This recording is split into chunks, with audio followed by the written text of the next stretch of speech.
Good evening, ladies and gentlemen. Hello and welcome. I have the absolute pleasure of having the wrong thing up on the screen right now because we are not in Jeddah, folks. We are actually in the United States. And as I fix this, we will get back into it in just a moment. And I apologize, folks. Let's start that all over again. And here we go. There it is, the beautiful place in Austin, Texas, known as the United States Grand Prix, the Circuit of the Americas. It is COTA. We are here for round 9 of 10 in Zoom Racing League. Tonight is Division 1, the fastest, the best of the best, with a few exceptions here and there. But we are in for a treat. Tonight we have short qualifying. Then we have a sprint race, a 25% race, to determine the grid for the feature race, which will be a 50% race here at COTA. So 20 turns, 2 DRS zones, 11 turns to the left, 9 to the right. Lots of twisty bits in Sector 1. The S's, very much like the Suzuka S's, can definitely catch some drivers out. And Big Mama Frank, there's going to be a lot of drivers not happy in turns 12 through 18 as well, because that is a moderately technical part that can catch you out in a hurry, right? It can. I mean, we did see both myself and Johannes having issues yesterday, both crashing out. But I do think turn 1 is where we'll see most of the carnage in this race, particularly at this, because we'll have 2 different starts. And we saw a few people yesterday having issues at the starts also. So this track is such an interesting track, just because it's so there's not very many tracks that are just as diverse as this track. Like, you don't see this kind of elevation changes in most tracks. You don't see this kind of diverse sectors. We have a huge long straight. We have a ton of high speed corners. We have some slow speed corners. We have basically everything you can ask for in a track, except for this track is just extremely bumpy. That's kind of the only complaint I think most people have of this track. So where do you think the thing is? It going to be more Sector 1 or Sector 3, where drivers are going to be losing time and at danger of being overtaken? Well, in terms of danger of overtaking, it's definitely Sector 2, because the Sector 2 is just the back straight, pretty much, and then 2 or 3 corners. You are right, though, that in terms of just pure lap time and just gaining and losing time, it's going to be in the first and third sectors. The third sectors seems to be the trickiest of them, just in terms of finding time. The first sector is tricky in terms of just trying to stay within track limits, because you just want to take as much curb as you can on every single corner. But it's just difficult because at the same time you're just trying to throttle through all of them. Yeah, both of those sectors are going to be extremely important throughout the duration of both of these races. Well, taking a quick look at the driver standings right now, Travis Robinson's on top with 219 points to Duncan McCammic's 150. He's actually tied with Ian Krieger in the Alpine. Razor is back this week, and Razor needs to make up a bunch of points if he wants to secure second place in the championship. It is actually, I believe, if we got the numbers right, Travis Robinson, as long as he finishes the race tonight, because unlike a lot of leagues, one of the things we do different in Zoom Racing League, if you finish the race, any of the 20 positions, as long as you finish 90% of the laps, you do receive points. So instead of doing the current F1 rules, we tried to expand it because we had some problems in some of our lower divisions of folks not finishing the race, often. And so if they felt like they weren't going to be in that top 10, they're getting down to like 17 or whatever. They didn't really feel like there was a reason to go on with the race, and so I'll just bin it and go do something else. And which is hard, as a racer, you want to compete, but then you have to also realize the writing's on the wall. So that's why you see that everyone but Cal is a new addition to Division 1 this week, has scored points this year, and that's just a matter of showing up and finishing the race. And if we pull up the constructor standings here, we'll see that Red Bull, of course, way out in front, 319 points to the Alpine's 288. Mercedes in P3 with 233, and like we mentioned, Travis Robinson as having all those wins, all those poles. He's just he's running away with it, and Red Bull's sitting real pretty to win the constructors. Yeah, but like we saw last night, the championship leader Johannes did crash out in the second lap of the feature race, so he didn't score any points. And suddenly now Sid is in the driver's seat to win the championship going into the final race. So, anything can happen. This track is tricky, and it's really easy to make mistakes with the throttle. So anything can happen, and for all we know, we still could see McLaren at the on the top at the end of the season. Absolutely anything could happen. The drivers are out on track, so we'll go ahead and bring that to you now as they start to set their flying laps. We'll notice immediately four drivers out on the mediums, the rest on the soft. So just to set the stage for you folks, the tire that they qualify on in qualifying is the tire they will start the sprint race on. The feature race is open tire choice.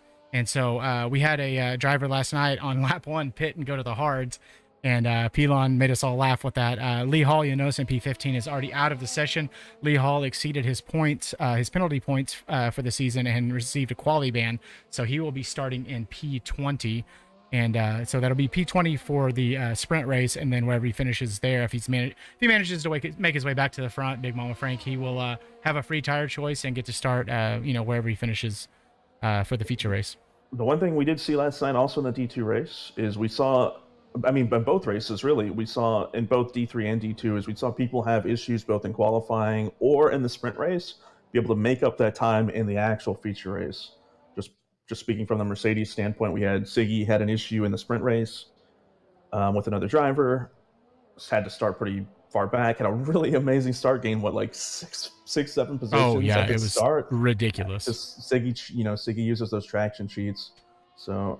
And then we had Mr. Sandunga start at the very back at the feature race and finish P2. So this track, it's possible because people are going to make mistakes. People are going to try to race people in places where they shouldn't. And it's just going to open up a lot of opportunities for people to make up a lot of time. All right, so NBA is our first one out on a flying lap. He is going to try to set a time here through turn 2. And we're going to go through turns 3, 4, 5, and 6. These are the S's we talked about. And this is an area where I found out last year, if you don't treat your tires well here, you can get a lot of heat into them. And this curb and these next 2 curbs here, if you're not careful, as NBA is already invalidated, hit that sausage curve and left the track. It's really easy to lose it right in here. Right here where NBA is parking it right now is actually where Johannes lost it and was out of the race almost immediately. And speaking of Alpines, we'll jump on board instead with Ian. Ian, one of our fastest drivers, he's always going to set a quality hot lap. So he comes now to our first DRS zone. This back straight is really long, and you can overtake early on it. And what you have to be careful of is the slipstream, because the slipstream is pretty powerful here. And if you can be late on the brakes, you can make up some of that DRS if you're running a setup that lets you be competitive with the car in front of you. And so now we're entering into the second. Big Mama Frank was saying this is an area where if you get overtaken, but if you mess up in these tight bits here, this is really technical through this complex here, back under the bridge to the left. You take this one out wide and then dive in shallow. It's a really tricky turn to get right under the beautiful Rolex banner, and it is flat out here. 3 right-handers in a row around to turn 19. We're going to brake at the black box on the right, so right here, down 2 gears. To the left, run it out as wide as you want. We saw BuzzGod run it out wide all night. Here we go into turn 20 onto the main straight, the second DRS zone. And what can Ian do? It's a 132.7. Joel sets a 32.7. Eric McNerney in P3 with a 132.7. Tom on the mediums sets a 134 flat. That is not going to be a competitive time. He's going to have to vastly improve that if he wants to do anything in this race. Yeah, no doubt. He may have just bailed and tried to reset for another lap there. Now, I do expect that we probably will get into the 30-point maybe 9s or ish for pole. So yeah, Duncan's already at 32 flat, so we're getting those times down. But I think most people will be okay with using all 3 soft tire sets they have, because the sprint race is, well, because it's shorter. There's less probability of a safety car. But at the same time, we did see one in the Division 2 race. We didn't see any safety cars in the Division 3 race, surprisingly. Yeah, it was really surprising because, like we said, there's so many bits. As we see some yellows in Sector 1, I think cars getting out of the way there. So Peter Giordano goes P1 with a 31.7. So he's a full 6/10 clear of his teammate Ian Krager down in P4. Jason Pelter jumps up to P5 with a really good lap from Gator. He's had a couple of really good starts in France and last week at Jeddah, and just the end of the race wasn't very kind to him. So Jason Pelter's going to have 2 bites at the apple for these races here, and hopefully deliver some points for Haas.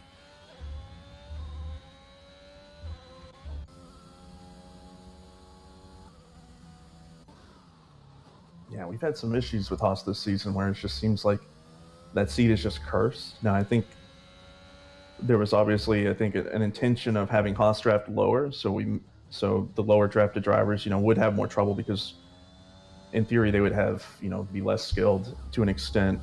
But it just seems like in every division, the most DNFs are always Haas drivers. So I think it's just this Russian flag, dude, is just completely cursed. There definitely may be something to it as Razor Senna goes P3 with a 32 flat, also on the soft tires. I noticed Travis Robinson went out for an outlap immediately back into the pits. He's on his outlap now. Should be starting that flyer here pretty soon. He's still got all of Sector 2 and 3 to go. So we'll jump on board with... who is our other host tonight? There he is, Flossie, our Icelandic driver, and that was not him. That was Pelter finishing up his lap. Pelter had invalidated, it looked like. He is currently sat in P6. So that leaves Cal. Interesting story on Cal. This is his first race in Division 1 for Aston Martin. He replaced a driver who was not able to finish out the season. Cal actually has a wrist injury right now, and so he has got his wrist wrapped and taped and splinted as Flossie hits the wall, trying to get out of the way. Going very, very slow here. Not sure what's going on there. It seems excessively slow. His lights flashing. But Cal is driving basically one-handed tonight, so I was concerned about what his pace was going to be. But we're going to let him go ahead and drive now, and he may not make it all the way to the end.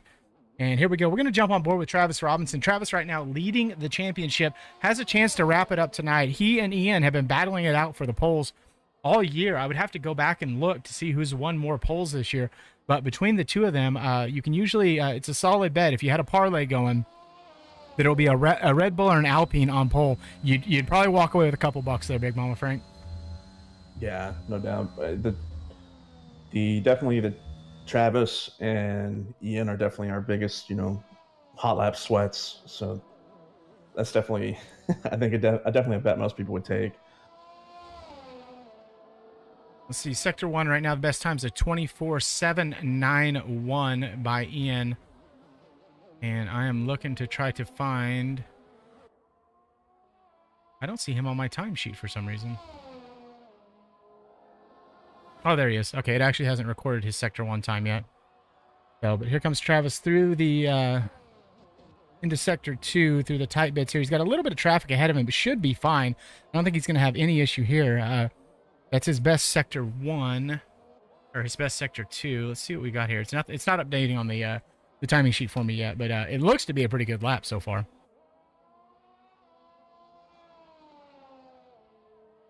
Yeah, we'll see. This track can be, like I said, it's really tricky. So sometimes it can look like you're doing all right, but then you just mess up on the throttle and just jailbreaking just a little bit, and you lose a ton of time.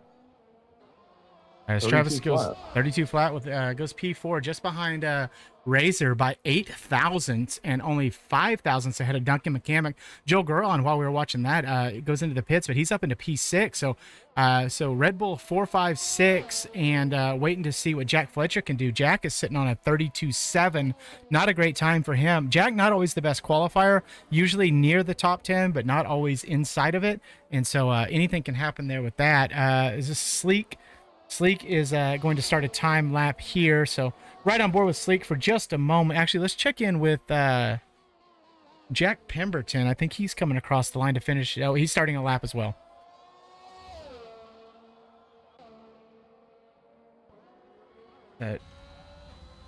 Beamer sets a 33.459. That's not a very competitive time. That's going to be...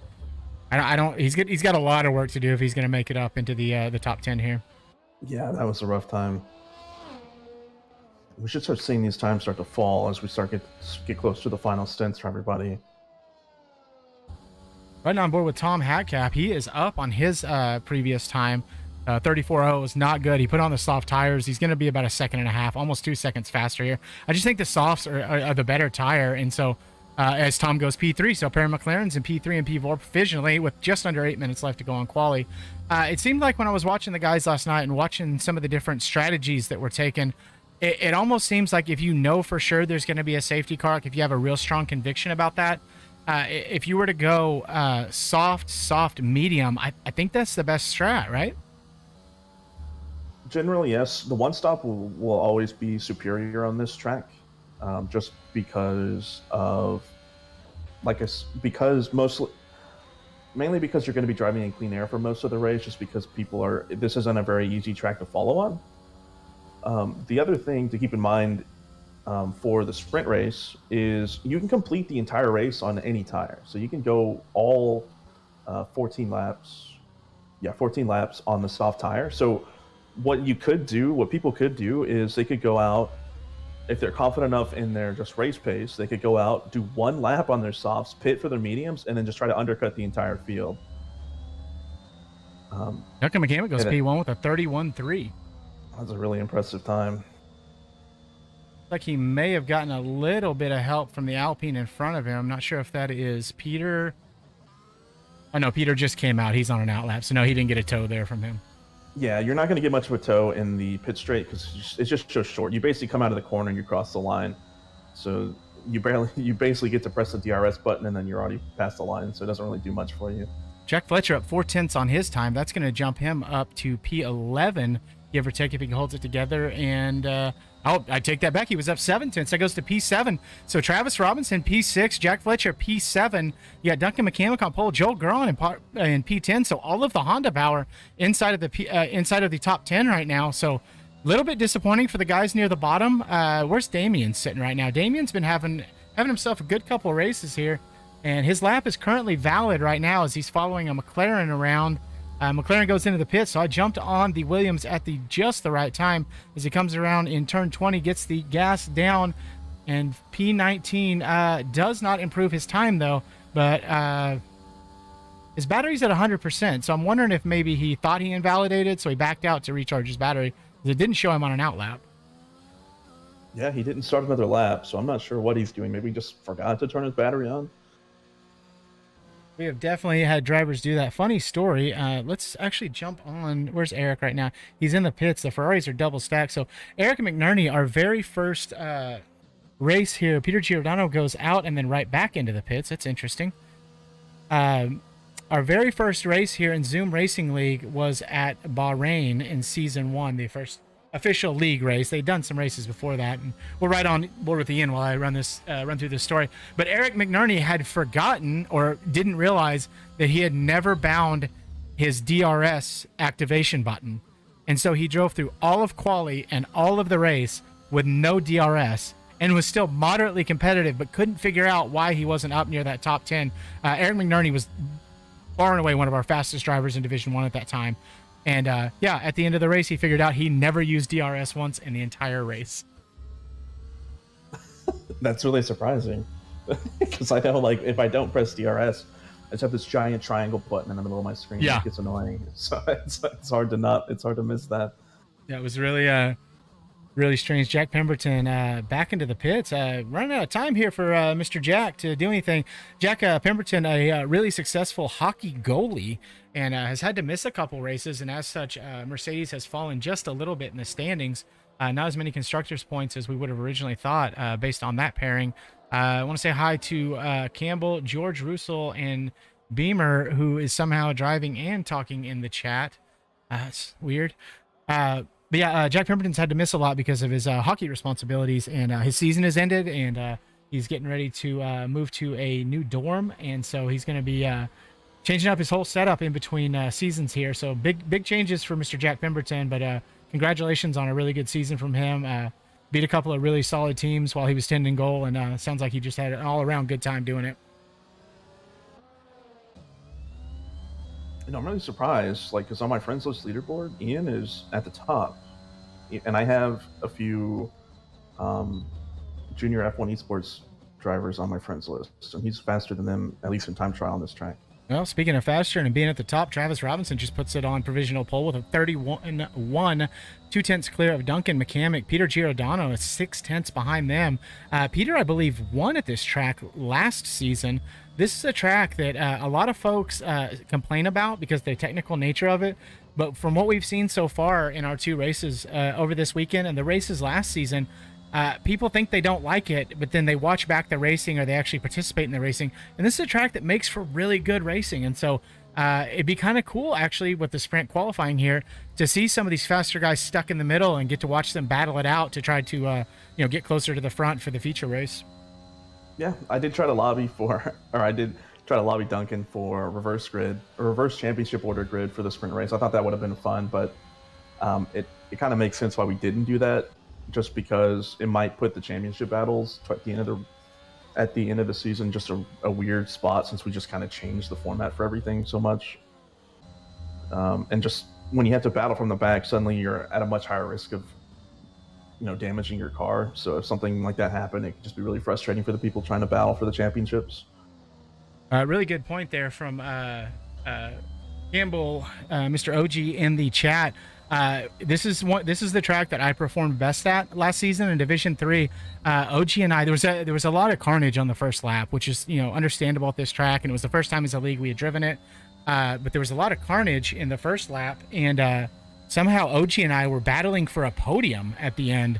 Yeah, that's right, folks. Toto Rivas, me, was up there fighting for a top 3. I think I ended up finishing 6th, something like that, which never happened again. It was a one-off deal. But man, we had a lot of fun. Me, OG, Siggy, Nux unfortunately DNF'd early in that race, but man, that's just I was sold on Coda after that race. Travis Robinson's retired. Not going to try to set another lap. I don't think he had time to anyway. So currently we're sitting at Travis Robinson, Duncan McCamick from Peter Giordano, Razor Center, Victor Diaz splits the McLarens in the Mercedes in P5, P6 Tom, Jack Fletcher P7, Sleek and Beamer, and Joel Guron round out your top 10. As we'll start to see a few more times come in here.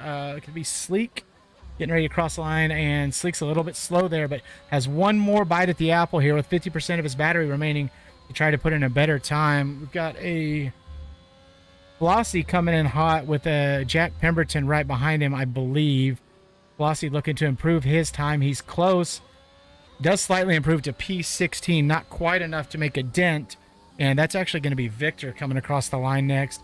Victor starting another hot lap, trying to squeeze a little bit extra out of that Mercedes power here at the end.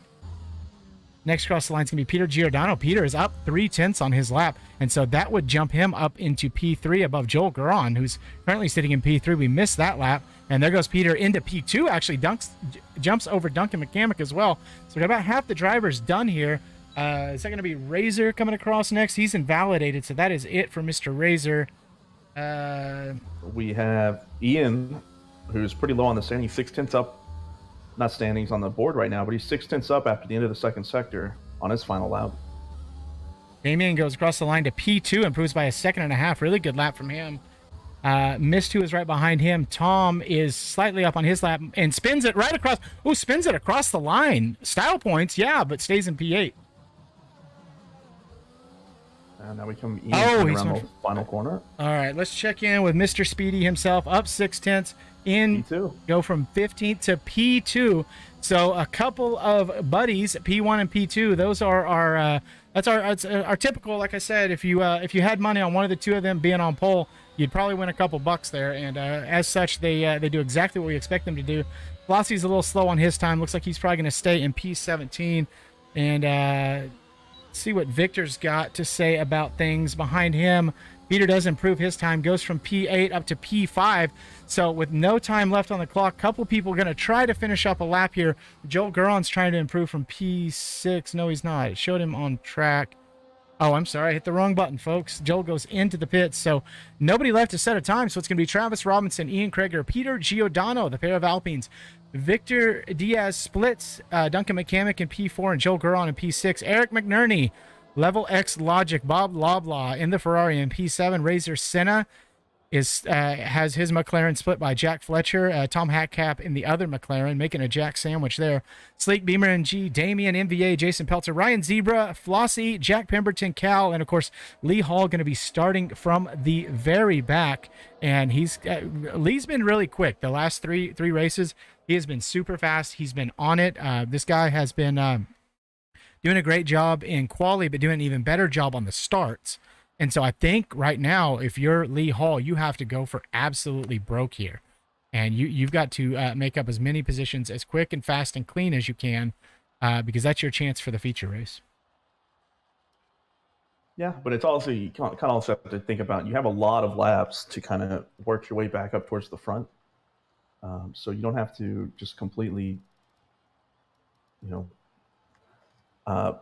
go super aggressive right at the start, but definitely you definitely want to try to make up as many places early because these guys up front are really fast, so they will make up a lot of time on you if you don't get up quickly. But yeah, you're right. All right, folks in the chat, we appreciate you being here. Make sure you take this moment right now to like and subscribe as the drivers head back into the pits to talk to their engineers, make any wing or pressure adjustments that they need to. We were not going to do Parc Ferme for this race, and we decided against that. We're going to keep it in Parc Ferme because one of the things we wanted to try to implement with this sprint, this Cal is currently very unhappy about the splint on his hand. But the sprint race, one of the things we wanted to try to do for the drivers was to make the sprint race a true sprint.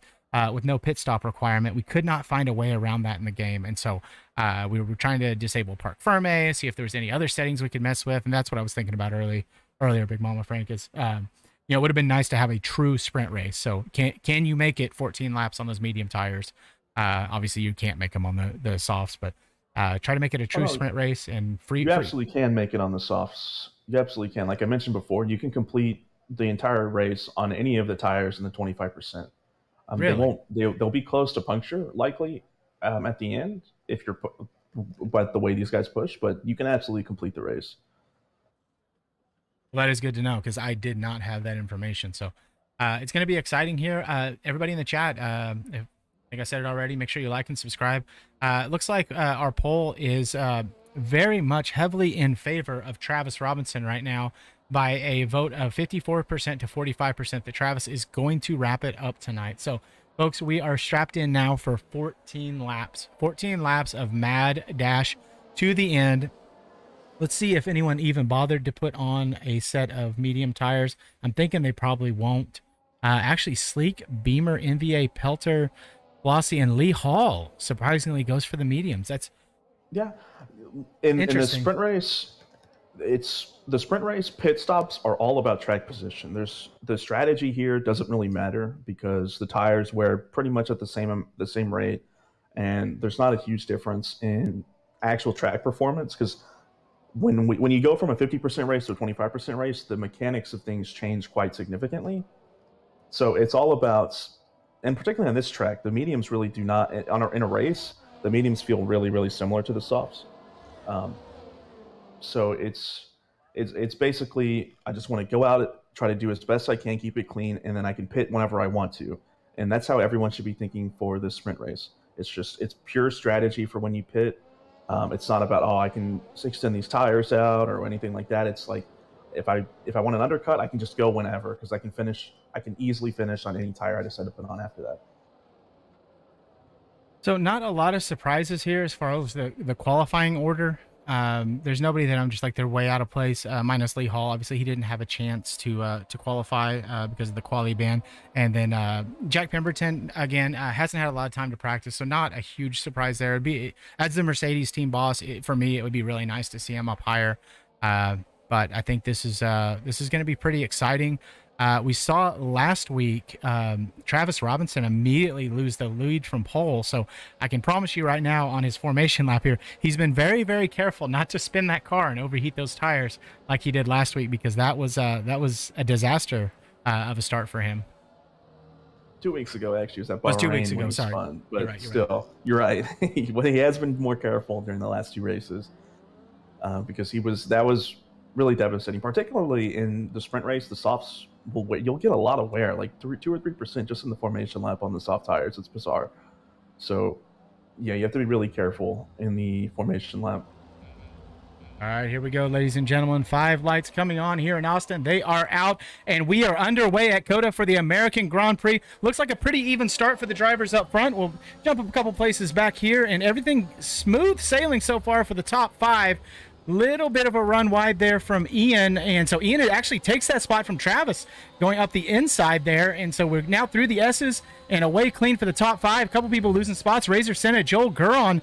Looks like Joel has spun. Joel's dropping all the way down to P19, down to P20, all the way to P last for Joel Guron. That is not what you want if you're Joel after starting out in P6. So right now it's Ian, Travis, Duncan, Peter, Eric, Victor Diaz jumps a spot. Jack Fletcher jumps up 2 spots. Beamer up 4 spots into P8. The loss of spots there for Razor Senna. Jack Pemberton jumped 6 spots all the way up to P12, and what a start for the race for everybody but Joel Guron right now. Just man, what a disaster. Yeah, this track is so tricky. Like, no matter how things kind of worked out during the first lap or so, the people who have the pace are going to beat the people who don't, because that back straight is just so long, is you can't defend with your battery, and if you're not fast enough through the slow sectors, people are just going to get you there also. So, just because of the nature of the track, if you just don't have the pace, you won't be able to keep up with the fast guys. Look at this absolute line of cars, all the way down to P11, nice and tight. Jack Pemberton making up some of that time there.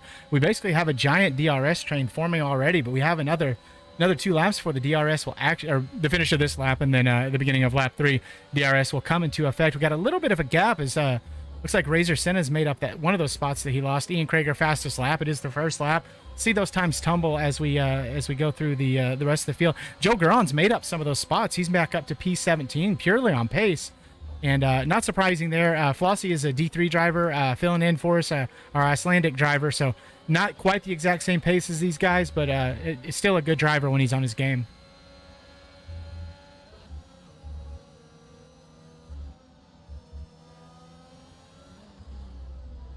Joe Garon picked up a really quick penalty.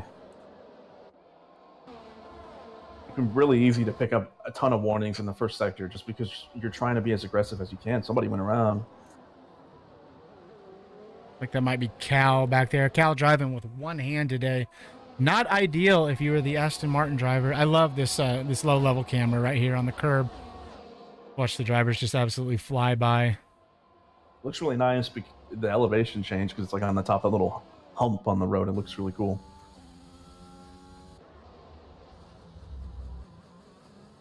And it seems to be something we see quite a bit is when Tom and Razor are next to each other, Razor always loses a big gap between him and his teammate, and just there's always this 1.7 2-second gap, and then he's always having to try to fight back from that.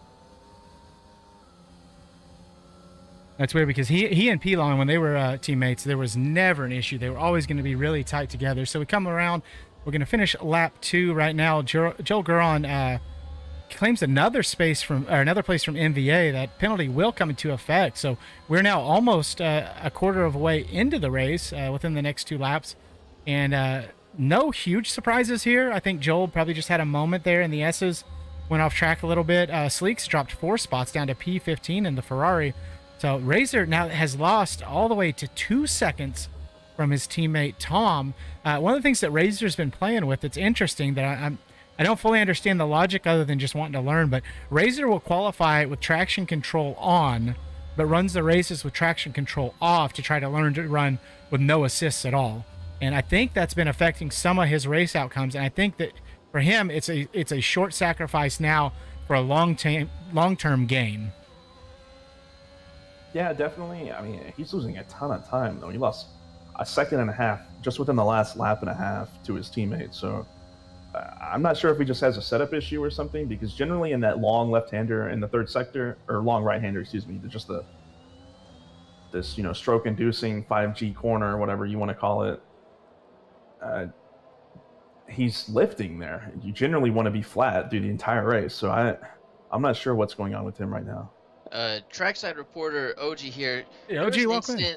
There's an instant lap 1 between both Joel and Razor, which is why you saw Joel go down to P20 right there, and which is why you're seeing Razor lose a lot of time. Razor currently has quite a bit of wing damage. Joel does not have damage, but he did fall to the back of the pack. So that's basically the report on the McLaren and the AlphaTauri, and yeah. Razor Senna into the pits. Appreciate that report. If I can take my broadcast hat off and put my Mercedes hat on, I'll have to ask, why did Joel try to kill Razor there? What happened? From a completely non-biased standpoint, Razor's a dirty driver. He deserves to be punished, and there's nothing else I'll stand for. Appreciate you, and I'll see y'all later. All right, you heard it here, folks. Let me put my broadcast back on. Completely unbiased reporting from both sides there. Unfortunate incident. Both these guys were completely joking. Really clean drivers. Just bad stuff happens. And Ryan Zebra is out of the session. Let's see if we can get a look at what happened there. Right now. Double yellow. Is this a VSC that we have, or is this just... Not seeing anything yet. He lost it in the S's, way off to the side. He's all the way over by the Armcorp barrier, so I'm thinking the marshals will be able to clear that pretty quickly here. So Razor Senna sets, pardon me, folks, drops on a set of medium tires. I'm looking back through the telemetry here, and it looks like Razor did have some damage to his front wing. It was only 6 damage, but still enough that he had to be feeling it. And Joel Guron on an absolute tear right now takes that spot from Jack Pemberton.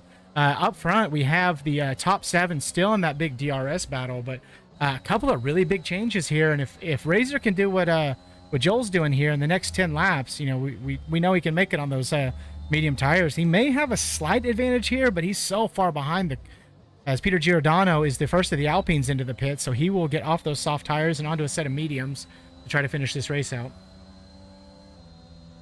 Yeah, I think it's just time. Let's just try to get track position and see what we can do to help our teammate when they finally go into the pits. All right, so Peter and Joel Guron both into the pits. The rest, everyone else, the other 16 drivers who have not 15 now, drivers that have not pitted, are staying out. So that's everyone from Cal on up. So the top 16 right now have not pitted yet. Only Peter, Joel, and Razor have gone into the pits. Travis Robinson doing a really good job of staying close to Ian, but I don't know that he's close enough. The DRS is nice, but 0.6 back, that's still a big bunch to make up here on the straight. So we'll ride on board with Travis for a minute here and see how powerful this DRS here. There's already 0.2 gone. There's 0.3 gone, and he's closing it up. 0.4 gone. There's 0.5 second gone. There's the power of the DRS. And the late braking, can he get it done? Travis going to have to run it a little bit wide here. Canadian on American violence. Travis not able to get the spot, but is able to close that up to less than 0.2 behind Ian. And so now it's going to be cat and mouse. Who's going to blink first? Is Ian going to stay out and try to maintain the track position, or does Travis jump in and try to take advantage of the undercut? Yeah, it'll be interesting to see what the strategies are here, because Jack is a little bit kind of too far back to really influence the battle between the Red Bulls and the Alpine, but we have already seen Peter go into the pits, so he should undoubtedly have track position when everyone goes in. All right, so Ian in first. Travis is going to stay out. So we got a couple of Hondas out front. Travis Robinson's going to stay out. Duncan's going to stay out. His teammate is already pitted, so that is not going to factor into the equation. Jack Fletcher does the opposite of his teammate, so he's into the pit. So we got Ian, Jack, Tom Hatcap into the pit, Jack Pemberton into the pit. So Victor Diaz promotes up into P4. Eric McNerney, Logic, is into P3. Unfortunately, he is probably going to be in big danger here from Victor Diaz. Unless he can keep it really close here. Victor should be able to get this move here on the back straight.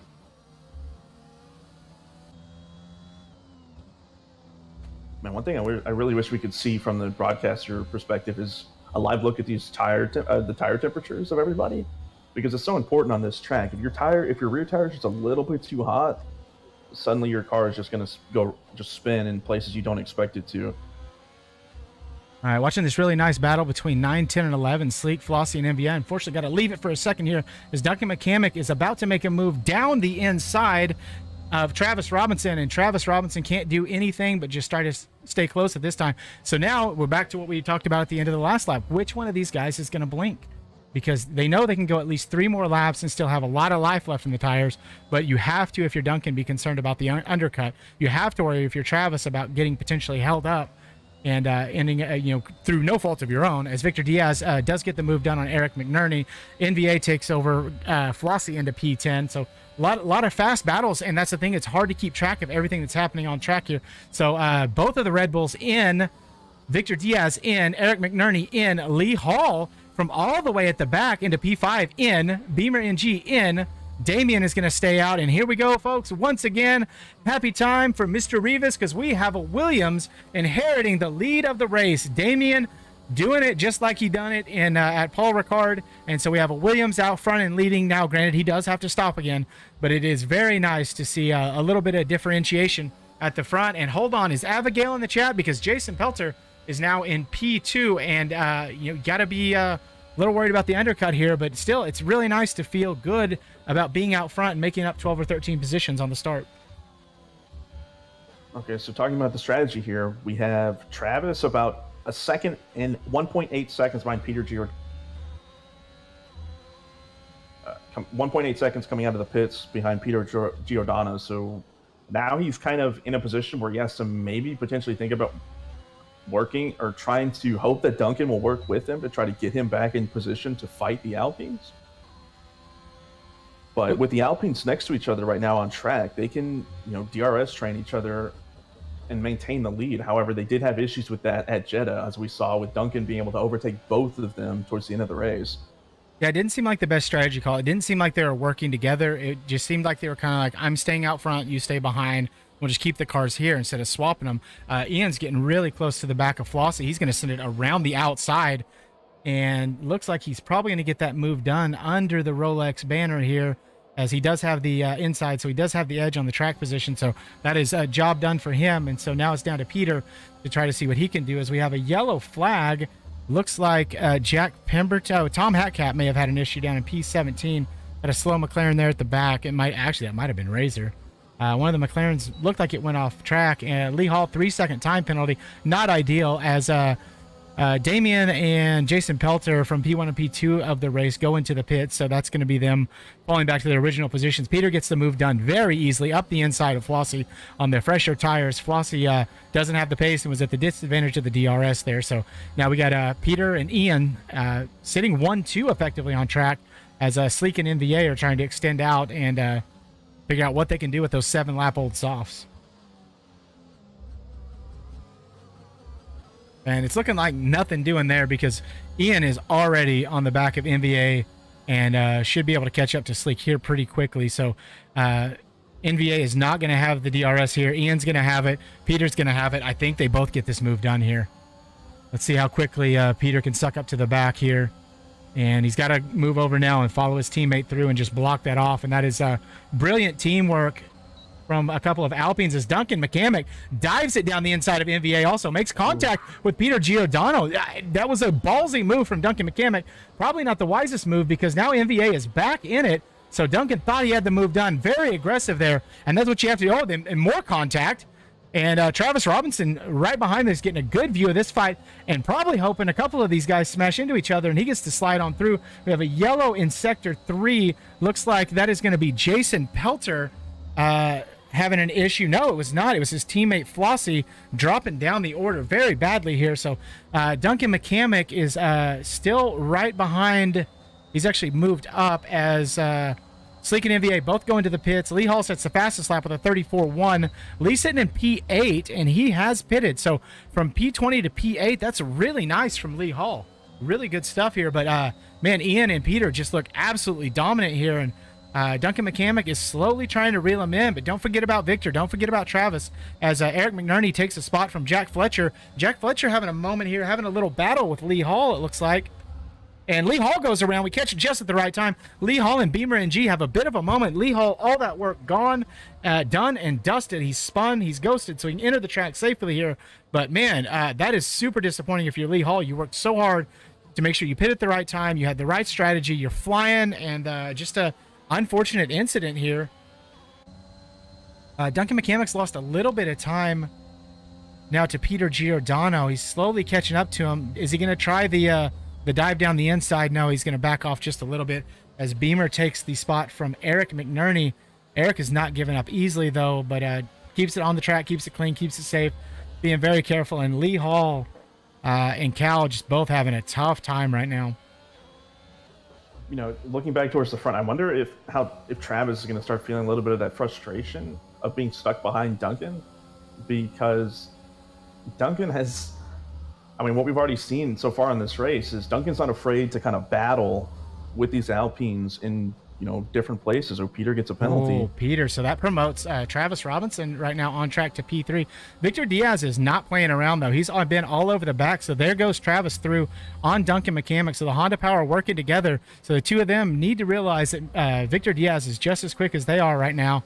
But the key is getting up to Ian Kraker, and I don't think they can do that at this point. I think Ian is gone, and the best Peter can do is try to hold him up a little bit longer, as Victor is absolutely flying. A 1/10 gap to Duncan right here. So Travis Robinson may be in a world of hurt here, potentially losing 2 spots. Yeah, we'll see what kind of defense Duncan puts up for him. Joe Gron back into the pits at from P16 for fresh softs. Damian picks up a 3-second time penalty. So right now it is Ian from Peter, Travis, Duncan McCamick, Victor Diaz, riding on board with Victor, keeping an eye on Duncan ahead, and nobody seems to be getting any moves done. Hold on, Travis Robinson, what do you got for us? Nothing. He's going to just play it smart, play it cool. He's got that position. He may not have it on track, but he has it via the penalty. So that is going to demote Peter all the way down to P5, and if Beamer can close that gap up some more, potentially P6 here. It'd be really difficult for Beamer to catch Victor in these last 4 laps just because no DRS for him and everyone else is riding the DRS besides, Brave move there from Victor, going around the outside on Duncan McCamick. Keeps on the outside, little wheel to wheel through turn 19, through turn 20. And was that strategic? No, I don't think that's really going to do you anything here. Duncan and Victor both have DRS here, so I think Duncan may have been trying to play a game there, watching the gap, thinking that one of them might not have it, but did not turn out in his favor because Victor did have DRS, even though he's 1.2 seconds behind Travis Robinson. Yeah, now Victor has a lot of work, though, to try to catch Travis because he is outside of DRS. I don't think he's going to have it down the backstraight. Duncan will have it, so he just may be stuck, doomed to battle Duncan for the rest of this race. NVA here on lap 11 overtakes Razor Senna on the much faster, and then immediately gets a 3-second time penalty for his troubles. Check out Travis Robinson on the back of Peter Giordano. Fastest lap to Flossie. Really decent lap there. Don't think we're going to see anybody pushing too hard for fastest lap here. Travis gets that move done easy peasy, and now splits the Alpines of Ian and Peter. Victor Diaz has now dropped to 2 seconds back from Peter Giordano, under attack now from Duncan, and it kind of looks like these guys are settling in. Starting to see a few little gaps form that weren't there before. Nobody super close on track, nobody within 0.3 of one another, and so I feel like this is gonna, barring somebody spinning or crashing or just driving straight through a sector and not hitting the brakes, this looks like this is going to be about what it is. Beamer immediately wants to prove otherwise, and this could be interesting right here. Beamer on Duncan McCamick. Duncan does have the DRS, but Beamer is closing that gap on those faster tires. Beamer and Duncan had a little bit of bad blood a few weeks ago, not the best of buds, and so that battle starts to get too close, and see some people not happy as Jack Fletcher and Jason Pelter having a little bit of a battle here. Jason on the faster tires was able to go up the inside even after being overtaken by Jack Fletcher, but Jack's not done there. He is still fighting for this. Sleek takes the spot from Jack Pemberton in P12. We need to look back towards the front because Travis has closed the gap when he passed Peter. He's able to get back into DRS range of Ian, and he's going to have a battery advantage going into the back straight here. So he's probably going to get this move done. I would be surprised if he didn't. Beamer does take the spot from Duncan McCamick. We're going to jump on board with that for just a moment. Duncan loses the spot, and who has the DRS? Oh, it is... okay, so here comes Travis down the inside. Beamer did have the DRS over Duncan McCamick. Duncan is still really close here. We'll join that battle in just a second. Travis cannot get the move done. Duncan McCamick thinks better of the dive, stays in P6 behind Beamer, but he's going to keep it close here. Back up front, Travis Robinson keeping tight to the tail here. So one of the things I know about Travis, we talked to him 2 weeks ago. Apparently Duncan has a little bit of wing damage. Travis in these situations is very patient. He likes to set up his move. He likes to conserve some battery here. He doesn't need to attack. He's going to have 4 more bites at the DRS apple. And so he's content to just sit here and follow. My game's freezing right now. Okay, there we go, folks. Sorry about that. So we'll let the intervals reload here. Travis with the DRS, not getting up too tight, but woo! Was right on the back of it. Let's. That's going to give some opportunity for Peter to try to attack him in this sector. It's just hard in this sector, but if he can battle Travis just a little bit, it'll just give Ian just that little bit of extra time he needs to hold off Travis going into the back straight. Jason Pelter getting the move done all the way up to P7. So Abigail, I hope you're watching, because your man Gator is killing it right now. The Haas all the way up in P7 in front of the Ferrari power of Bob Blah Blah, or as we use his real name now, Eric McNerney. And normally we don't let people advertise here, so I'll just do it for him. Go check out Eric McNerney on Spotify. He makes a lot of really cool soundscape music, really fun stuff. Right on board with Travis. Travis doesn't, man, it's hard to tell. This straight is just so long, and it looks like he is going to have the move here down the inside. Let's jump on board, and that's easy peasy done. Victor Diaz in P4 still. Beamer has now an advantage of, or he's down a second. Sorry, Duncan McCamick still behind Beamer. I'm surprised we didn't see more of a move there from Duncan, but I think he's waiting for the last lap here. Eric still on the back and slowly losing time to Jason Pelter. Jack Fletcher, the other Red Bull, up in P5. trying to close up that gap to Eric, trying to take advantage of that. This is and see, this is folks. We had a lot of folks in our Discord. A lot of our racers like, Coda's not fun. Coda's a bad track. I don't enjoy it. Then you don't enjoy racing, because this has been really fun. We have constant action every lap, and it's hard to follow because there's so much happening right now. And Travis does take the lead of the race from Ian. And I don't know. I mean, are they going to trade DRS on the last on the back straight here? Can Ian actually hold on to get it done, or does Travis have something left? Because Ian's out of battery.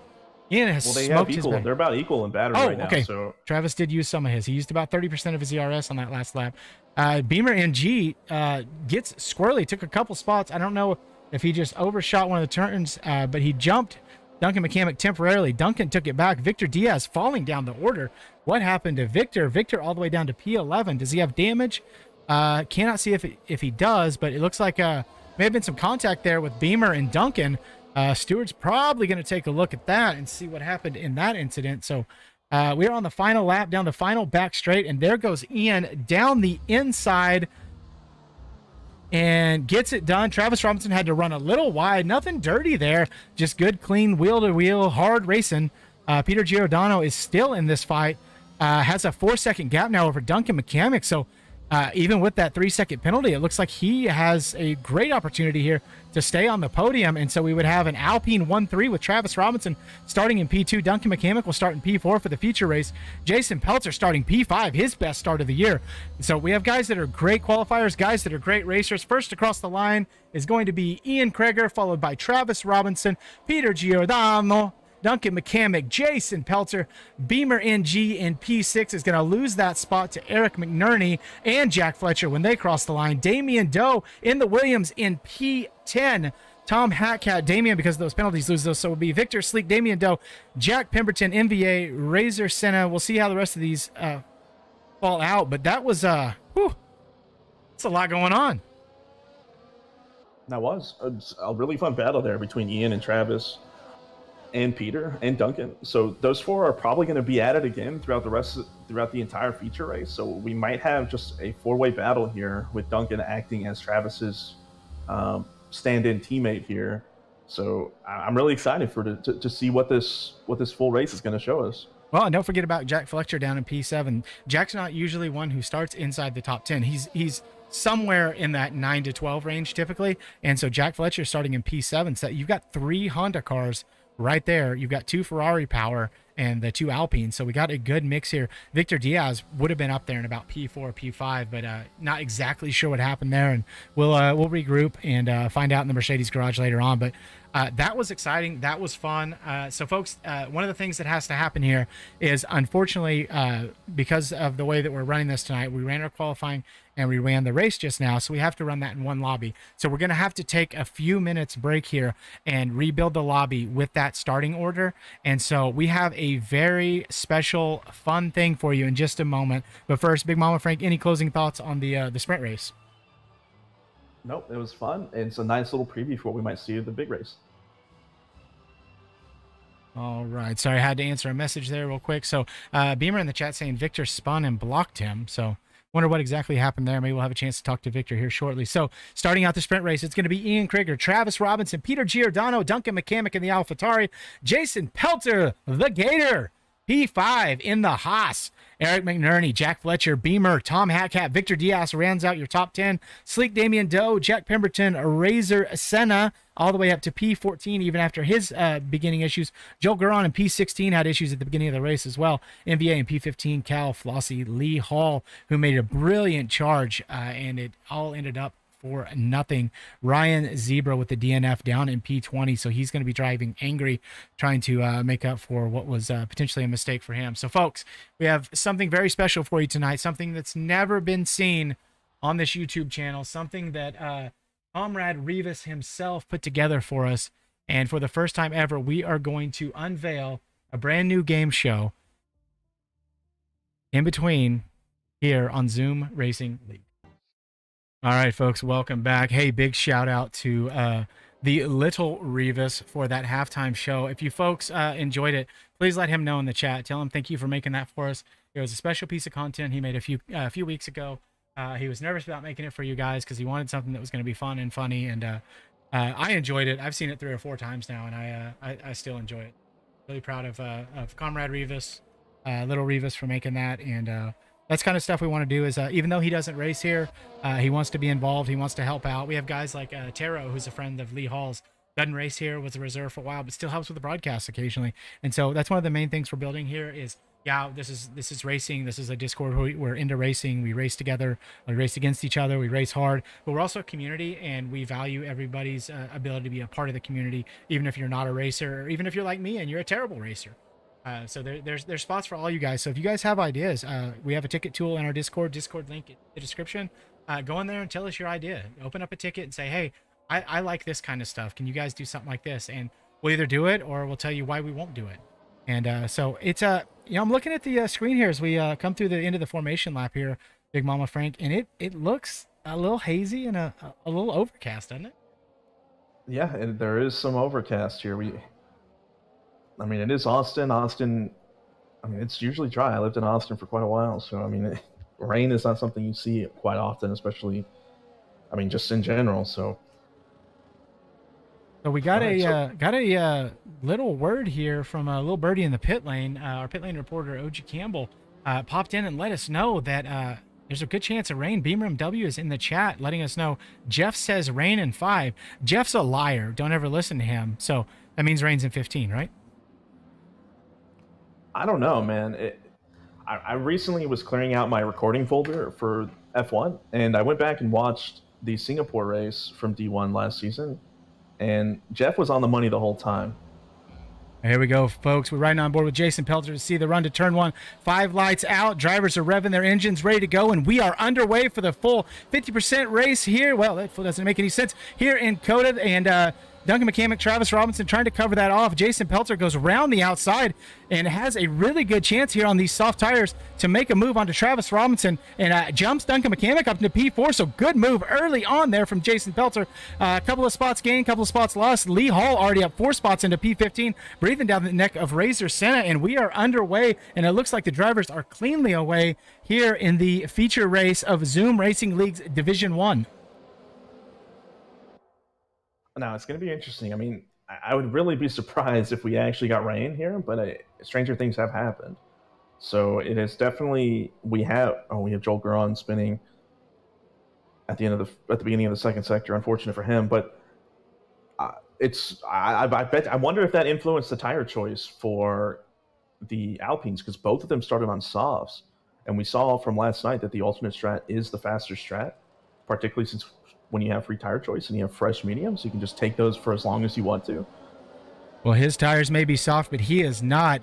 Jason Pelter just biting and chomping his way through the field. Already up 2 spots into P3. The soft tires doing their work early here. Travis Robinson's already dropped down to P4 from P2. Eric McNerney's made up a spot. Duncan McCamick's dropped 3. And so right now the soft tires are the tire to be on. And if there is rain in 5, those soft tires are going to make a huge difference here in the first couple of laps. Yeah, it is. I mean, and so far it's working out for them. They have a pretty solid gap on Travis. I mean, that's kind of the hope with the soft tires. Looks like the Haas spun around at the final corner. It's like Beamer NG. Let's see if we can grab him real quickly and see what happened.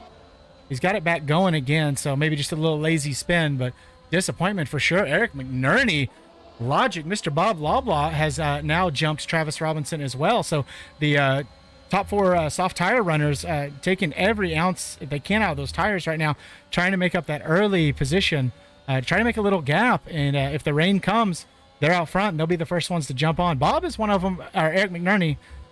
When people change their name in game, it's confusing for a while.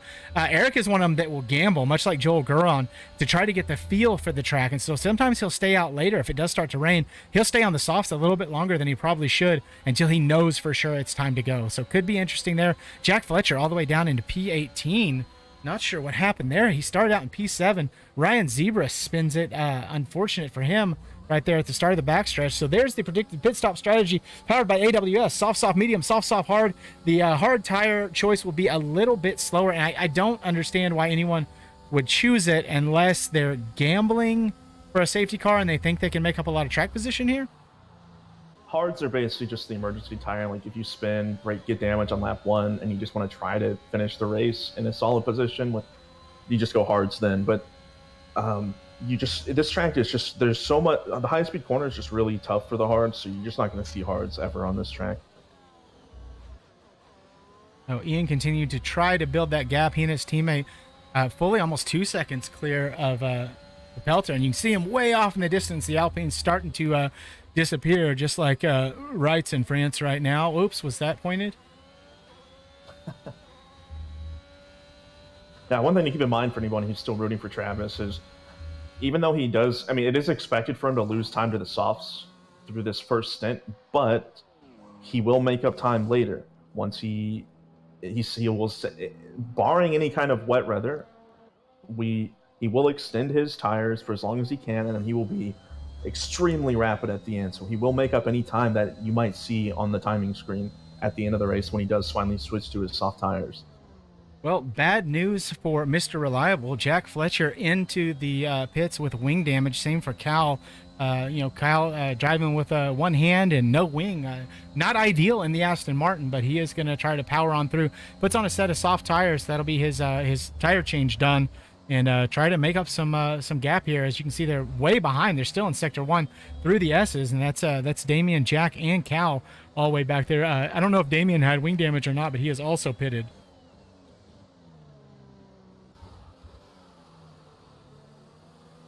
It's possible that he just, I mean, if he didn't get damaged, he just cooked his tires too much and just had to get off of them. Because he did go on softs.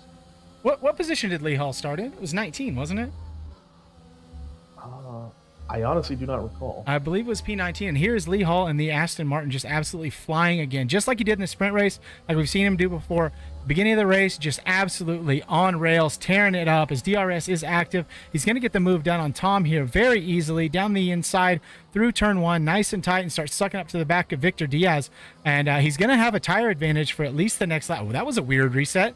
And Tom gets the position back as the two of them sort of glitched out on my track. It looked like Lee Hall, the game reset him to track and set him behind Tom.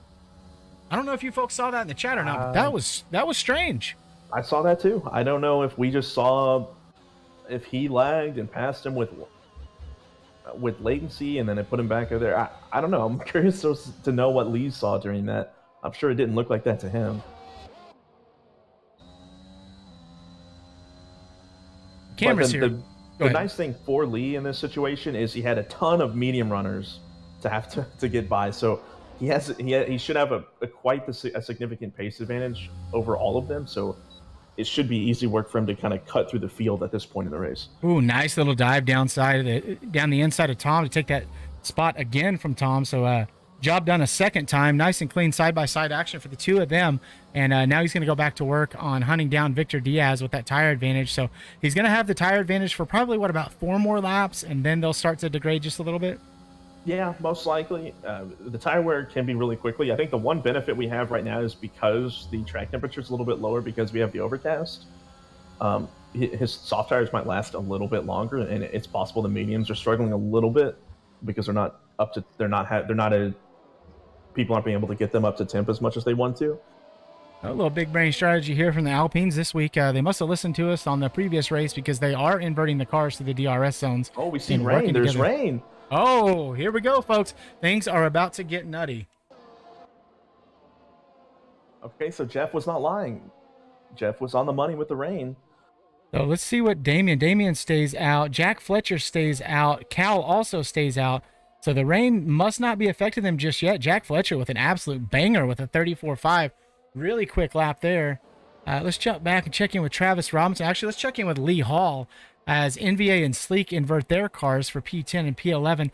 Lee Hall going to have this DRS down the back straight and see what he can do. Can he dispatch Victor Diaz as the camera's starting to get a little bit moist here? So we got another maybe 2 or 3 laps.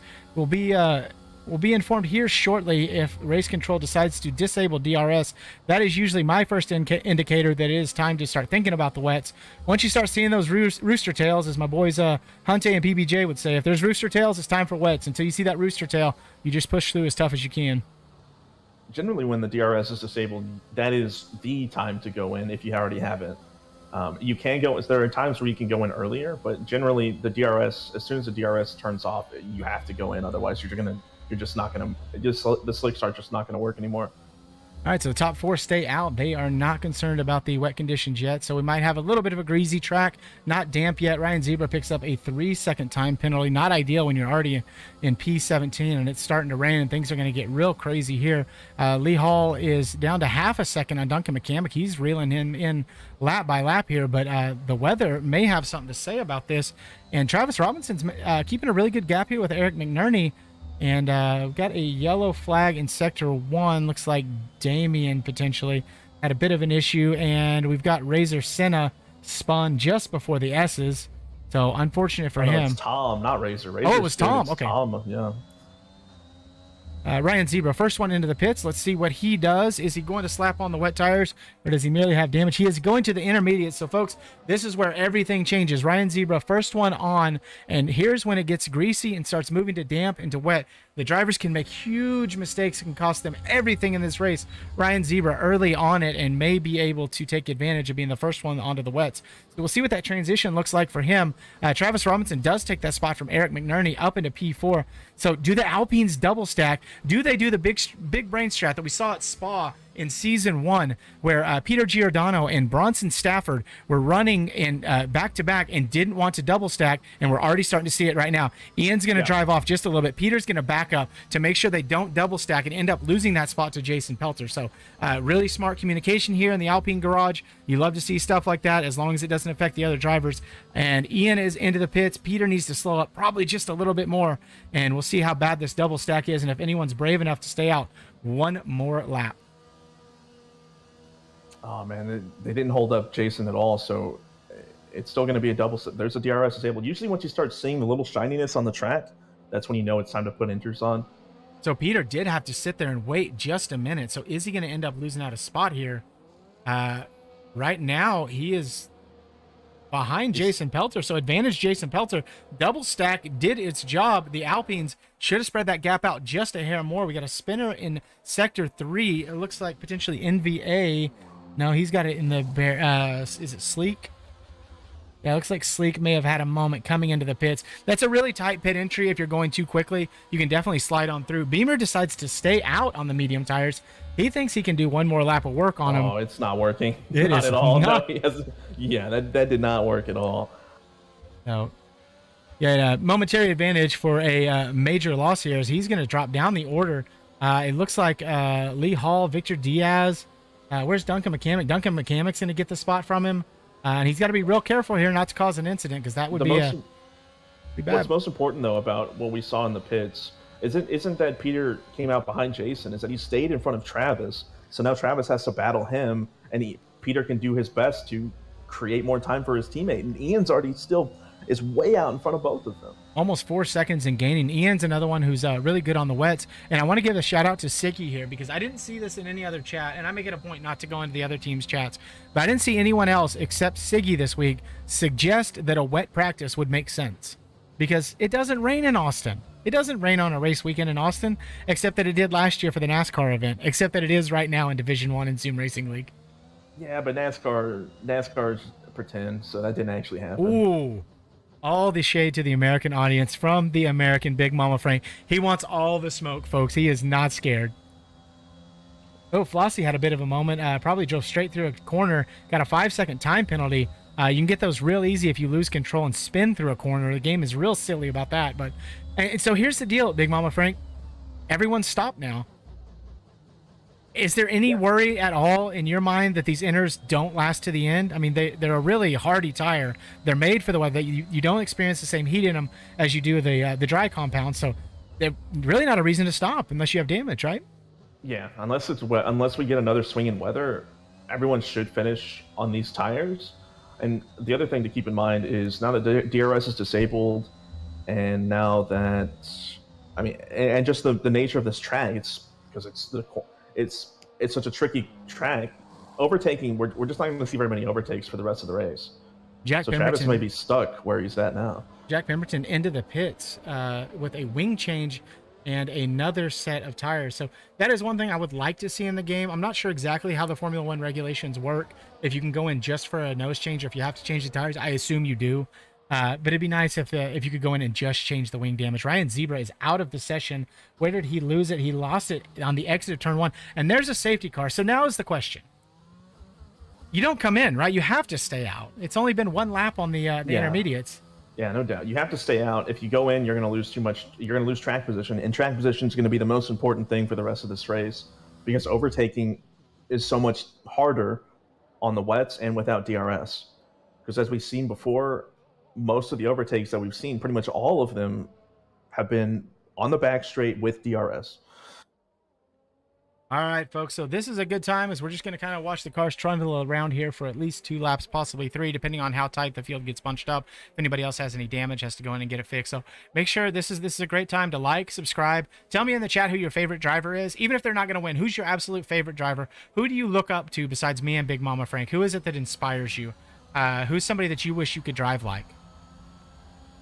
Also, now's a great time if you're PBJ, go get you something cold to drink and a bag of tater chips and settle in, because once we go green, I'm really hoping we stay green the rest of the time. Safety cars are not fun, but they are a necessary part of real racing.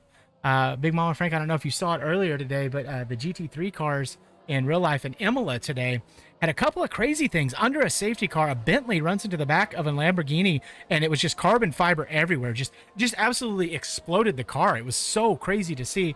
And then not 10 laps later, I think there was another safety car, a McLaren driving down the straight with its wing door open the wrong way. The door was open to the rear instead of, how you would normally get into a passenger car that doesn't have wing doors. And so the door was just kind of hanging there open like it was waving at the crowd. It was just absolutely ridiculous. But things like that is why the safety car exists. And to try to promote some of the realism in the game, we have the safety car.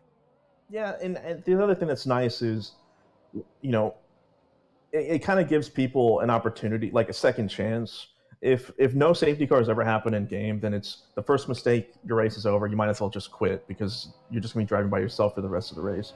But a safety car kind of resets the grid, everything a little bit compact, and kind of just gives everyone a chance to race again. So it's just a little bit more fun for people. I mean, the safety cars itself are boring and you hate them, but just being able to get back into the pack whenever you have an error and just be able to get back and have some fun with the game some more, I think that's definitely worth the frustration that safety cars can cause.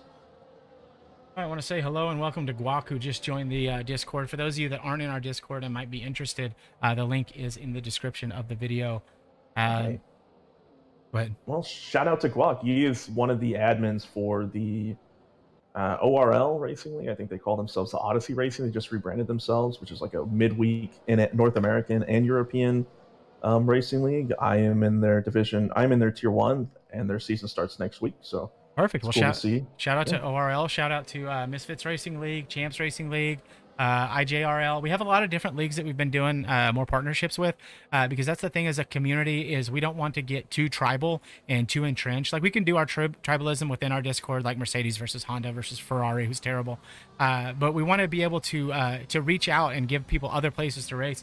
Because the more that, for instance, you, Big Mama Frank, racing in ORL, that gives you extra seat time, extra practice time where you're not just turning hot laps, and it makes you a better driver overall. And I think that the more we reach out and work together and we create a bigger, broader, better community of better racers. Yeah, no doubt. And there's a lot of fast guys in that league. There's some guys in that league have insane single lap pace. So that league will definitely be really interesting when it starts back up next week. No, sorry, I keep clicking in and out, folks. So on the chat, I put a poll up. Who you got in the main race? Because yeah, that's how I wrote it. Alpine, Honda Gang, Merc Dominance, or the Pony Boys. Right now, leading the votes is Honda Gang with 45%, Alpine with 27%, Pony Boys, the Ferrari Powers, with 23%, and apparently we have a bunch of haters in the chat because Merc Dominance, only 5% of the vote. So Duncan is obviously paying off the audience. I mean, if there's obvious, bribery happening, there's cheating happening. There's no other explanation for it. Looks like Beamer had some kind of technical issue. He says in the chat that he couldn't change his tires in the MFD, so he had to quit and rejoin. So that would explain why he got caught out on his mediums. Well, for my boy Siggy, who is currently detoxing off oregano, we're going marginally, I guess, cinematic here. Just getting a view of all the camera angles. That's one of the good things that they've been getting better at in F1 2021 is giving us more realistic camera angles like you'd see in the race. And I'm looking forward to 2022. Hopefully they can improve some of the ways, some of the broadcast tools we have to be able to give you guys some better views of the action. Things where we can split and have two people going back and forth.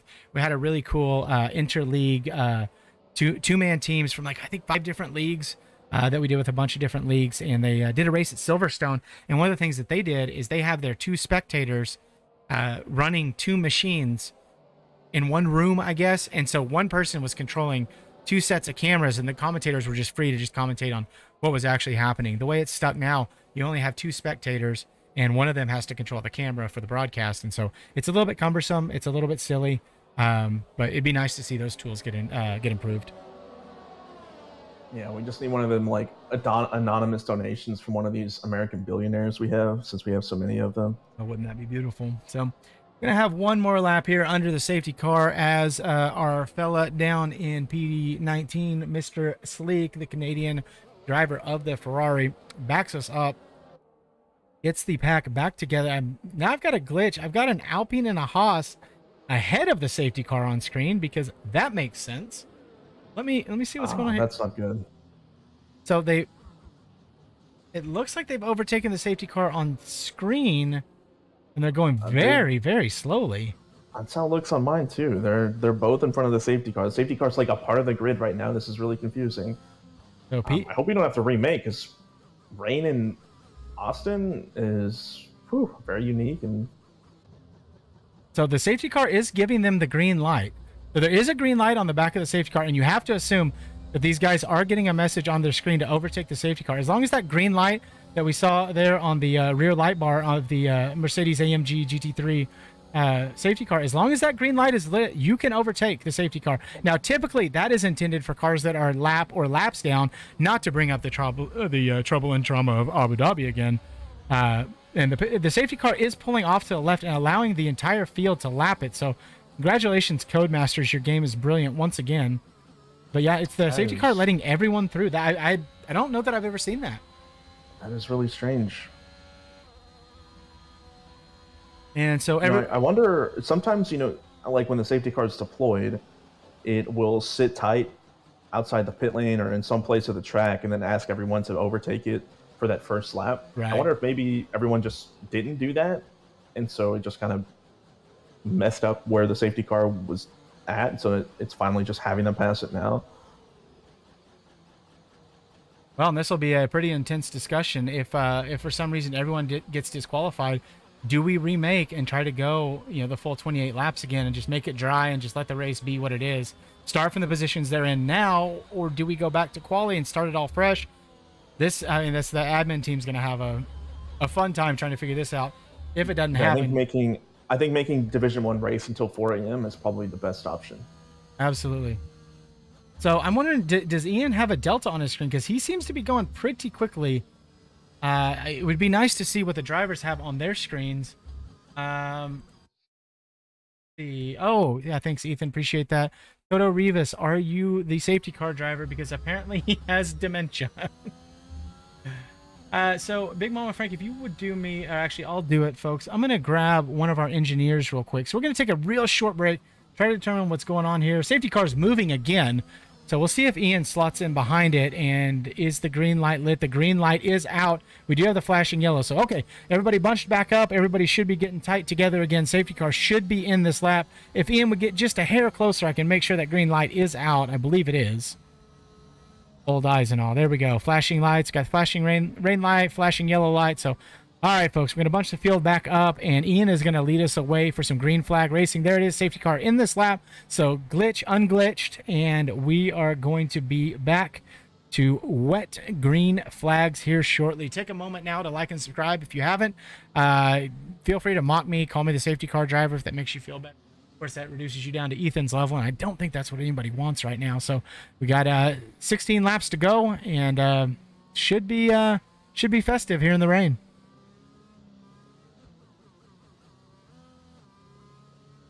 I keep seeing people like swapping positions on the timing screen. I don't know what's going on here. Razor just spin maybe? Because he just dropped like 4 places. What just happened? So here's where he has to be careful. The game is real finicky on this. If you spin but you don't go off track, you can generally get your positions back. It's What? 50-50.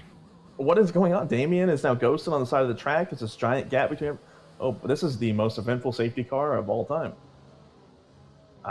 Okay, now Flosi is ghosted. Everyone's ghosted back here. What is... The race has restarted, and these people are all the way back here. What is happening? Joel Guron into the pits. Must have gotten damage under the safety car. There'd be no other reason to go in right now. Unfortunately, we don't have telemetry for this race, but Ian, pretty good gap here. Already 1.2 over Gator. Peter Giordano in P3. Victor Diaz. Joel Guron going on to the full wet tires. So a little bit of big brain strats there from the AlphaTauri garage. I mentioned earlier that sometimes we'll use a little bit alternate strategy for AlphaTauri. That rain is coming down pretty hard, so it may be advantage Joel Guron here. The safety car apparently was on the back straight just doing a rain dance to get more rain coming.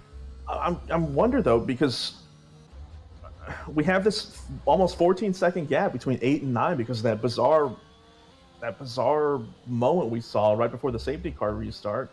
I mean, he didn't get stuck in that, so now he's kind of a part of that, but this is so strange. Sleek is struggling right now on the intermediates, and Joel Guron is making up a ton of time on the wets. It is full wet conditions here, folks. Joel Guron was in the pits down in P18. Damian Doe is out of the session now. He's already got to the back of Jack Pemberton, and he is sucked up to him like you wouldn't believe. Probably going to go down the inside here and try to make a move.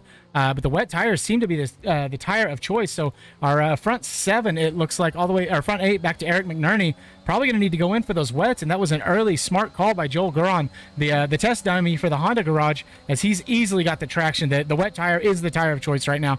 Joel Guron just made up 2 spots on Jack Pemberton and Tom Hatcap. So we should see the leaders come in. Oh, Joel runs wide, was able to outbroke himself there, thinking that everybody else was going to be able to brake like he would, and had to run it wide to avoid a collision with the back of Flossie there. And just so much more traction. Even running off and going wide, he was able to catch right back up. So the wet tire is 100% on as Ian goes into the pits. We should see the same from Jason Pelter. Jason Travis actually stays out. Stayed out. Yeah, Travis stayed out too. So both Alpines in. Duncan McCamick, what's he going to do? Duncan is going to stay out as well. I don't know that doesn't come back to bite you at the end of the race. What's Beamer going to do? They may have an idea, or maybe Jeff is telling them that the rain is going to lighten up at some point, because remember, because we're driving on slower tires and in slower conditions, the race is going to go longer, and so those 5-minute, 10-minute, intervals that Jeff's giving you for the weather are going to come a lot quicker, are going to be a lot more relevant. It's a better way of putting that, because time doesn't change speed. But all right, so right now Ian is 11 seconds behind Eric, so we'll see what happens on this lap, how much time he makes up. He's already taken out 3 tenths on him, 4 tenths, 5 tenths. Ian is absolutely flying. It is full wet right now. So Cal, Jack Pemberton, Flossie, Sleek all into the pits for the wets. Man, what a crazy changing conditions here. Travis is struggling to get the power down, struggling to get traction down. Victor Diaz doesn't seem to be having too much of an issue here. He's keeping up pretty well here. Victor's really good in the wet, as is Lee Hall, who is now up into P4, starting all the way down in P19. Lee Hall sniffing at a podium here. Time to go in for those wets. Probably lose those spots out back to Peter Giordano, Joel Guron, and Ian Kreger. So the AlphaTauri test dummy of Joel Guron potentially looking at a podium here, because right now, as far as the wet tire runners, he's sitting P3. Yeah, he's in a really good position. Well, we will see how things go, because like I said, we may just be in a weird, in a kind of a heavy rain patch, and some people may just trying to just weather the storm until it lightens up a bit, and maybe the inters will come back into form. Peter getting held up right now by Beamer, who is on the inners, runs wide, just has no traction, no grip at all. So we'll take a look at Jason Pelter. Jason is going to stay out. Travis Robinson stays out. What's Victor Diaz going to do? He also stays out. Lee stays out. Duncan stays out. Eric stays out. So they must have a really good feeling, because Ian, at the beginning of this lap, was 11 seconds down. He is now 5.4 seconds, folks. He's made up almost 6 seconds on the wet tire. They're so much faster right now. He's only 12 seconds behind Jason in the lead. He's just cutting that time like crazy every corner. So we'll see what the weather does. It's really hard for us to see what the weather's going to do without our telemetry. So we're basically just kind of at the mercy of what we see. But as long as we keep seeing that standing water on the track, these blue wet tires are definitely going to be the tire to drive on. So now fully, Ian is down to less than 2.5 seconds behind Eric. So 9 seconds made up in a lap and a quarter. Folks, at this point, so let's say it's 9 seconds faster. Let's say that's an accurate number. Ian's fast. That's probably inaccurate. Let's call it 8 seconds. 13 laps to go, 8 seconds a lap. You have to pit, right? Like that's 80. That's almost 100 seconds you're losing out. At this point, I think it's too late. Like you have to. They've already committed to the strategy of trying to stay on the inters and try to just stick out through this weather. That they just have to hope that the inters just are the right strategy, are the right tires at the end of the race. Because if they go in now, they have no hope of catching Ian, and it gives Ian flexibility to even swap back to the inters if the inters, come back to being the tire for the track. And there goes Ian on Eric McNerney. So in a lap and a half, Ian made up an 11-second gap and overtook Eric, and now almost has a second gap to him. And as we wait, and there it is, there is the 1 second gap already. There's a yellow flag. Is that Sleek having more difficulty in the rain? A Canadian that drives on snow, that drives a Jeep, you'd think he would have a little better luck in the slick, but not working out so far for Sleek. His teammates out this week. Yeah, just bad time. Oh, I'm sorry. Sleek is filling in for Bronson this week. Bronson out. So Sleek has moved up from Division 2 to cover off the other Ferrari seat, and just not having a great time. But unlike the pair of Williams drivers, he's still in it, still getting points. Ian has now taken P5 from Duncan McCamick and has his sights set on Lee Hall. So what we saw before, and over the last lap, Jason Pelter did a 1 minute 55 second lap. Ian did a 1 minute 50, so he's at least almost 6 seconds faster a lap than the leaders right now. So within the next lap or two, he's going to have the lead of the race. He just has the tire advantage right now. And where's Peter? Peter is 2 seconds back of Eric McNerney. There goes Ian into P4, and he's going to easily get the work done here. Actually takes 2 spots at once, so now he is up into P3. The one-armed bandit in P14, Cal, with a 3-second time penalty. Bad news for him. Jack Fletcher has stopped for the wet tires, takes a spot from Razor Senna, so both the McLarens down in P12 and P13. Jack's going to go to work on Beamer next, and so it's going to be some Honda power moving their way up along with the 2 Alpines in the form of Jack Fletcher, Joel Guron. Peter takes a spot from Eric McNerney, so the wet tires are just too fast as Ian goes up into P2 and is going to cut that 2-second gap to Jason, probably before laps end, the way things are going. Yeah, I mean, the pace advantage is just so insane right now. But like we said, we still have 12 laps to go. The weather can swing again and suddenly be against Ian. So we'll see.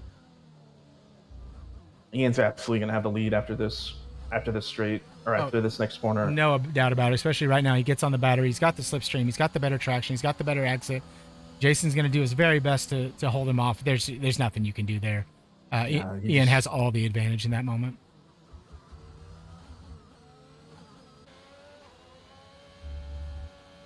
And the little Alpine with the little rain light is going to disappear into the distance and be nothing but a fond memory for Jason Pelter here in about the next 4 to 8 turns. Joel Guron moved up to P7, Peter Giordano in P6. So, yeah, disappointing. A couple guys made a really good choice to go onto the wets. And it's just sometimes how the cookie crumbles. You try to make a good strategy call, and sometimes it works your way, sometimes it doesn't. Joel's actually overtaken Duncan McCamick, his own teammate, at this point. And so AlphaTauri still in the points, still some good points. But you got Jack Fletcher, you got Cal, Jack Pemberton, Flossie, and Sleek can still make up some positions here if they can get a move on and get those wet tires working. Yeah, we'll see. Just keep an eye on the weather because, like I said, it can swing back really quickly. All right, so folks in the chat, what do you think is going to happen? Is it going to dry out? Is it going to stay wet? Is the rain going to lighten at all? What's your prediction? Let's put on your weatherman cap, bring out your magic 8 ball, and let us know what you think is going to happen for the end of the race. Peter Giordano up into P4, picks up 2 spots. Joel Guron following him through, takes Lee Hall, takes Victor Diaz up into P5. Still a lot of time to go. Duncan gets a 3-second penalty. Getting a little inside information from somebody that should have the information. Rain getting lighter soon would be my guess. George Russo says, water will lighten, but it won't stop. By the end, it will be inters. Inters will be the better tire. Labib says, I think the track will dry out to enter conditions. So 12 laps to go, or 11 laps to go now as Ian crosses the control line with a full 6-second gap, just absolutely flying. Check out Peter Giordano and see if he can get this move on Jason Pelter here. He's a little bit far back for a lunge here, but I think he follows him well through the S's. He'll get it down the back straight, no problem, if not sooner. And then Joel Garon will just do his best to follow on through. Travis Robinson down to P5. Lee Hall in P6. Really good result if that's where he finishes. Got a yellow in Sector 3. Not sure who it was. Slight off track. Looks like everyone's back going there. Sleek just still having a rough time. Here goes Peter through the S's. A really brave move here to send it down the inside and up into P2. And right now it is Alpine dominance. The Alps boys saying they ain't worried about no wet. Now, the one thing to keep in mind also is because we're in wets and people, there's always that potential of someone just bending it and going into the wall and causing a safety car, and suddenly the rest of this race becomes interesting again because then everyone has to decide what tires do we go on, and we just kind of get that same kind of tire battle again. So even though the Alpines are just way off into the sunset, there's still a lot of race to go, and anything can happen at this point. Jack Fletcher's going to be the next one to take a bite out of somebody's backside here. He is on the wet tires. It has an advantage over Eric McNerney. He's on the battery, got the better traction, better grip, got the slipstream. Should about now send it down to the inside just before the braking zone. Easy on the brakes, about the 125, and easy move done down the inside. Not a lot Eric can do there, and the Red Bull promotes up into P9 and will be hunting down his team boss in the form of Duncan McCamick. Missed a little bit of a moment here from Lee Hall. Little side-by-side action with Travis Robinson through the, what I would call, for lack of a better term, the stadium section. Kind of reminds me of the stadium in Mexico with the big sweeping turn before the hairpin, or after the hairpin. And so Lee Hall promotes into P5. So a lot of good work done from Lee Hall. Just a matter of keeping it clean. Jason Pelter picks up a 3-second time penalty. We were on board with Joel Garon earlier when he picked up a 3-second time penalty. I don't think that'll come into play because someone's going to have to get within 3 seconds of him. And Duncan McCamick is probably not the guy to do it. Jack Fletcher might do it if conditions hold, but it's going to be very difficult. Ian was 10 seconds a lap quicker than Travis on the last lap. Victor. So at this point, it's just getting better for the wets. Lee Hall 3-second time penalty as Victor Diaz takes the spot from him and gets in the mix with Travis Robinson. So 3 very quick drivers, 3 really quality drivers in Travis, Victor, and Lee. Still battling out for those inners, and the more they fight, the more Jack Fletcher catches up to the back of them. That's already 3 tenths, 4 tenths, 5 tenths just in the time we've been talking, 6 tenths. Jack Fletcher is absolutely tearing right now on those wets, and there's no way he doesn't get all 3 of these done unless he makes a huge mistake. Tom Hatcap gets a 5-second penalty for ignoring a yellow flag. I didn't even see the yellow flag on the screen. That is a strange thing to happen all the way down in P18 for Tom, who's just fitted a fresh set of inters. I assume that means he overtook somebody and just didn't give the place back.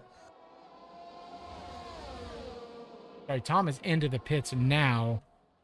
But what happened there? He put on the inters. He meant to put on the wets. Very strange. Let's check in with Tom, see if there's any wing damage potentially. He's serving his 5-second penalty now. They jack him up. They're going to throw on a set of 11-lap-old inters. That was a strange sequence of events. As Jack Fletcher, Mr. Reliable, up into P5, overtakes his teammate Travis Robinson. Got all 3 of those moves done. Bypassed Victor Diaz, Lee Hall, and Travis Robinson on the wet tires. And now it's going to be hunting down Jason Pelter. And the way Jack's flying right now, he's got a chance at a podium here if he can keep it clean and he can keep this pace going, and that would be good news for the Red Bulls. Yes, yeah, absolutely would, because I mean that's like kind of the one bright spot they've had with this race so far. Khaled made it all the way up into P10, had a bit of a moment there in Sector 3, may have some wing damage, so he's into the pits. So driving with one arm and wet conditions and a broken wing as the wing does come off and on the Aston Martin there. So bad times for him, but still, to be in the top 12 in your first race in Division 1 with a splint on your arm, good on you, man. You're doing great. He goes to the inters as well, so maybe he's got some information about the track beginning to dry out. As I look at it, it doesn't look quite as wet as it was before. And we'll see if any of that starts to... Or the rain doesn't seem to be coming down as hard as it was. It looks exactly as it has the last few laps. Does it? Okay. Well, old eyes and I'm tired. As long as we keep seeing the standing water, just those puddles on the track, that means it's the blue wet tires. When those start to disappear, then suddenly the inters should have significant pace advantage, but I don't know if it'll be significant enough to make up for what we saw earlier between the wets and the inters. So barring a safety car, we might be getting towards the end of the race or to the point of the race where it's just doomed for the Inter runners right now.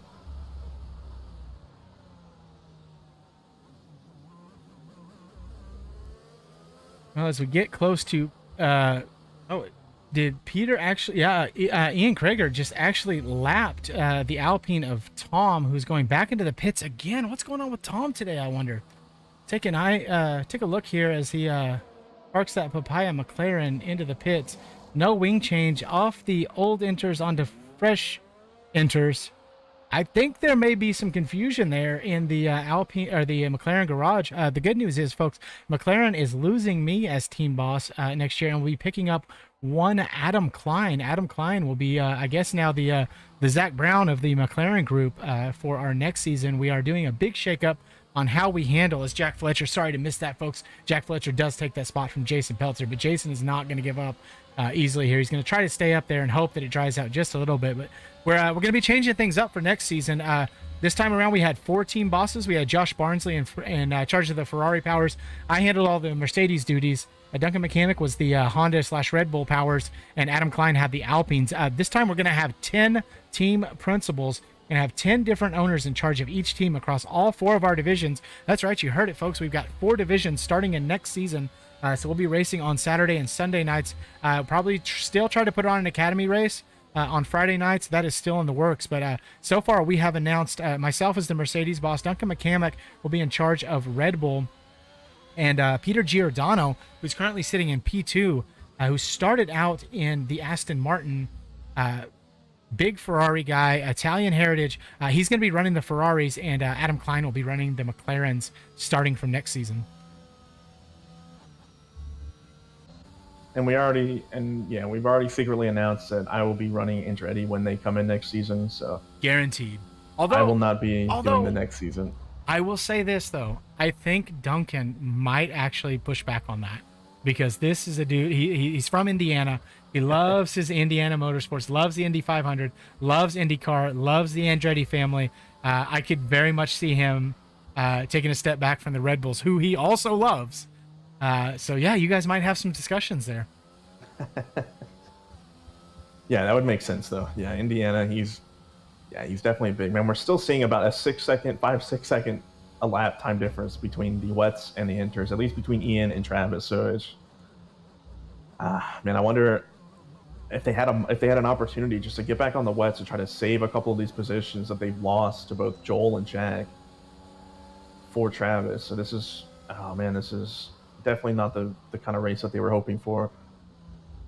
Ooh, a little bit of a bump there. Lee Hall runs into the back of Travis Robinson. He's been doing a really good job of keeping it really tight, really close. Hopefully Lee doesn't have any wing damage from that incident. It's a good thing about this game is every now and then you can have a bump like that. It'll do no damage, but the next time around your wing may fly off and your engine explodes. So it's hard to tell whether he's got damage or not. Lee Hall, a little bit of understeer through there. Don't know if that was just picking a poor braking zone, but he seems to have it back together. Still within half a second in closing of Travis. So and here in the closing stages, it looks like Lee Hall has a handle on things in the wet. Yeah, the times are starting to kind of inch towards each other. We're about 4 seconds on the last lap between Ian and Travis. But I mean, still, that gap just keeps getting bigger. So I mean, it may be closing, but the gap is just so big at this point. Lee with a really nice move, ran off the track, had to brake just a little bit so as to not run in the back of Travis, tucks in behind him. They were side by side, wheel to wheel, and Lee is going to absolutely send it here. Should break around the 125 marker and run it a little bit wide, try to keep Travis out of the cookie jar. Travis, nice side by side action there, and they both get through clean. Lee does not hold on to the position though, doing his best to be careful and just keep it clean. Doesn't need to pick up another penalty because it's not going to help him, even if he gets this spot. As long as Travis can keep it close. Lee Hall has a penalty to deal with. Travis does not, and Victor's got to be licking his chops. Hey, you guys go ahead and take each other out, and I'll move this Mercedes up into P6, and my buddy Jack Pemberton is flying right now, getting ready to come on the back of Duncan McCamick and making those wet tires work. Could we see 2 Mercedes stay inside the top 10, possibly as high as P6? It's possible. This battle here between these 3 cars is really close. So it'll just be about managing the battery. I mean, nobody's going to run out of battery completely because they're just going to regen so much, but your deployment, you still will blow through your deployment allotment at least. All right, disadvantage Travis Robinson loses both those spots to Lee Hall and to Victor Diaz. And here comes Jack Pemberton on the back of Duncan McCamick, who's also invited himself to the party. So Victor Diaz has his teammate with 2 cars in between them on the tire advantage with 5 laps or 6 laps, 5.5 laps go at this point.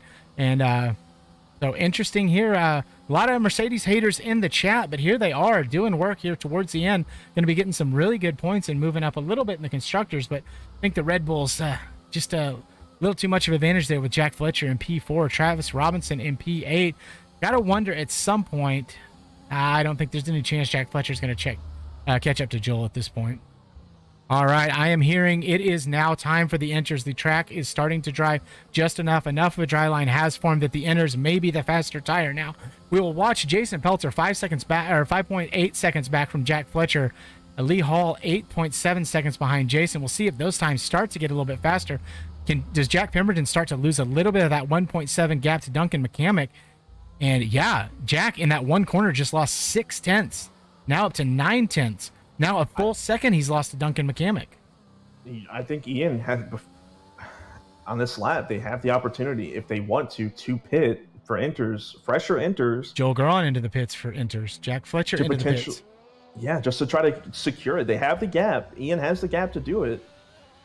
I think because we see Joel and Jack, I think that's the plan here. They're both going to, at least one of them will probably go in this lap.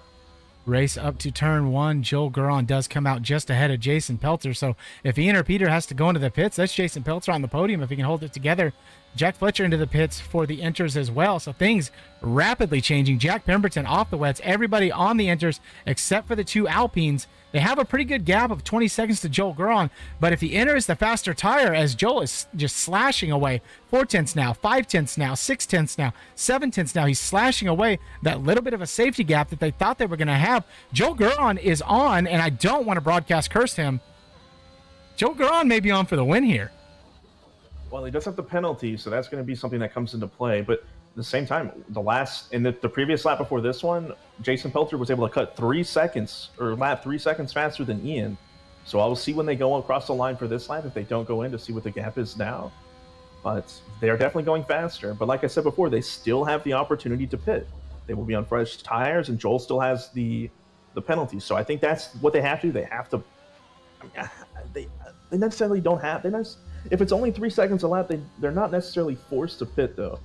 They can stay out and just force Joel to catch them, but if it gets any drier, they're going to be... Oh, and there's a penalty for Peter Giordano as both of the Alpines go into the pit. So both Alpines into the pit. Joel Garon has got to be licking his chops here. 17-second gap. 17.5, 17.3, 17.2. Can he come out ahead of Ian Krieger? Ian is still parked in the pits. Tires are on. He is now released, and now it is going to be an absolute drag race down to the end, and I think Ian is going to be safe, but Peter Giordano going to drop down into P3. Doesn't look like there's much of a chance. Let's watch here on board with Joel Garon. Splits the Alpines. Jason Pelter on through as well. Joel Garon with a good run, but he's going to have to settle for P2 on track. Peter Giordano out late of the pits. Jason Pelter into P3. One thing to keep an eye on is Ian has 2 warnings. He picked up 2 warnings during his wet stint, so if he can't hold on to to these final 4 laps, if he can't stay on the track, then Joel might have a really nice opportunity to actually win the race. All right, 3-second penalties each for Joel Garon, Jason Pelter, Peter Giordano, Duncan McCamick, Eric McNerney, Flossie and MVA, and leading into the clubhouse with the Duncan McCamick Award for most penalty seconds in the race is Cal with 6 seconds. The one-arm bandit up into P11, having a really good race despite being his first race in Division 1 and being injured, driving literally with a splint on his hand. So you got to wonder if he was at full bore, full strength, where could he potentially be right now? It's a good question. We have Sleek actually on slicks right now at the back of the grid. So that it's definitely making taking a big chance, but he is 50 seconds behind, almost 50 seconds behind NBA right now in P16. So even if he starts lapping really fast, he's not going to catch them. It does appear that the rain has stopped now on my screen. It looks like we're done with the rain. So I still do see rain, but the sandy water is gone, like we mentioned before. But but I still see rain. Still a slight rooster tail through some of those puddles. Yeah, I see it too. Peter Giordano 2.8 back from Jason Pelter. Jack Fletcher and Travis Robinson squared up together in P7 and P8. So good news for the Red Bulls there. And Travis Robinson, his main to do right now is just finish the race, and that is his championship done and dusted. So we will, even if he doesn't get on the podium places, once we finish with the podium finishers, we'll definitely have a chat with Travis and congratulate him on the win and ask him why he hates driving in a Red Bull so much.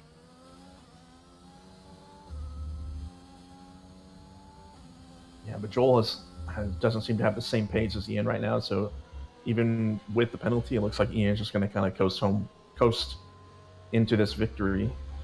Well, does Jason Pelter have something to say about that? This man has been overdue for a really good finish, and he is quickly catching up to Joel Guron here. Looks like he's going to send it down the inside onto the back straight. Decides to back out just a little bit. They're going to be side by side, almost a wheel touch there. He's going to fall into the slipstream, be heavy on the battery.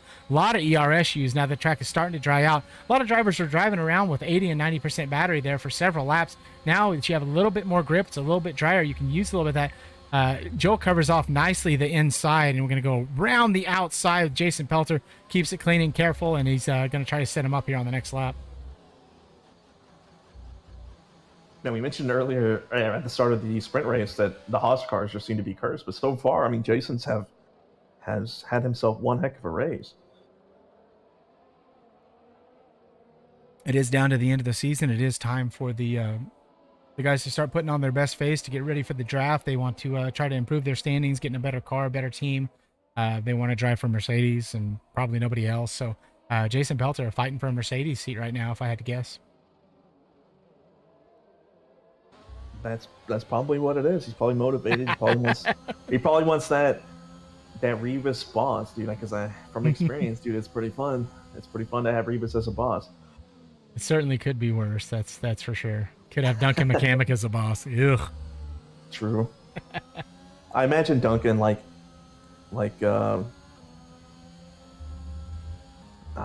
can't even think of the person's name. I can't even make the reference.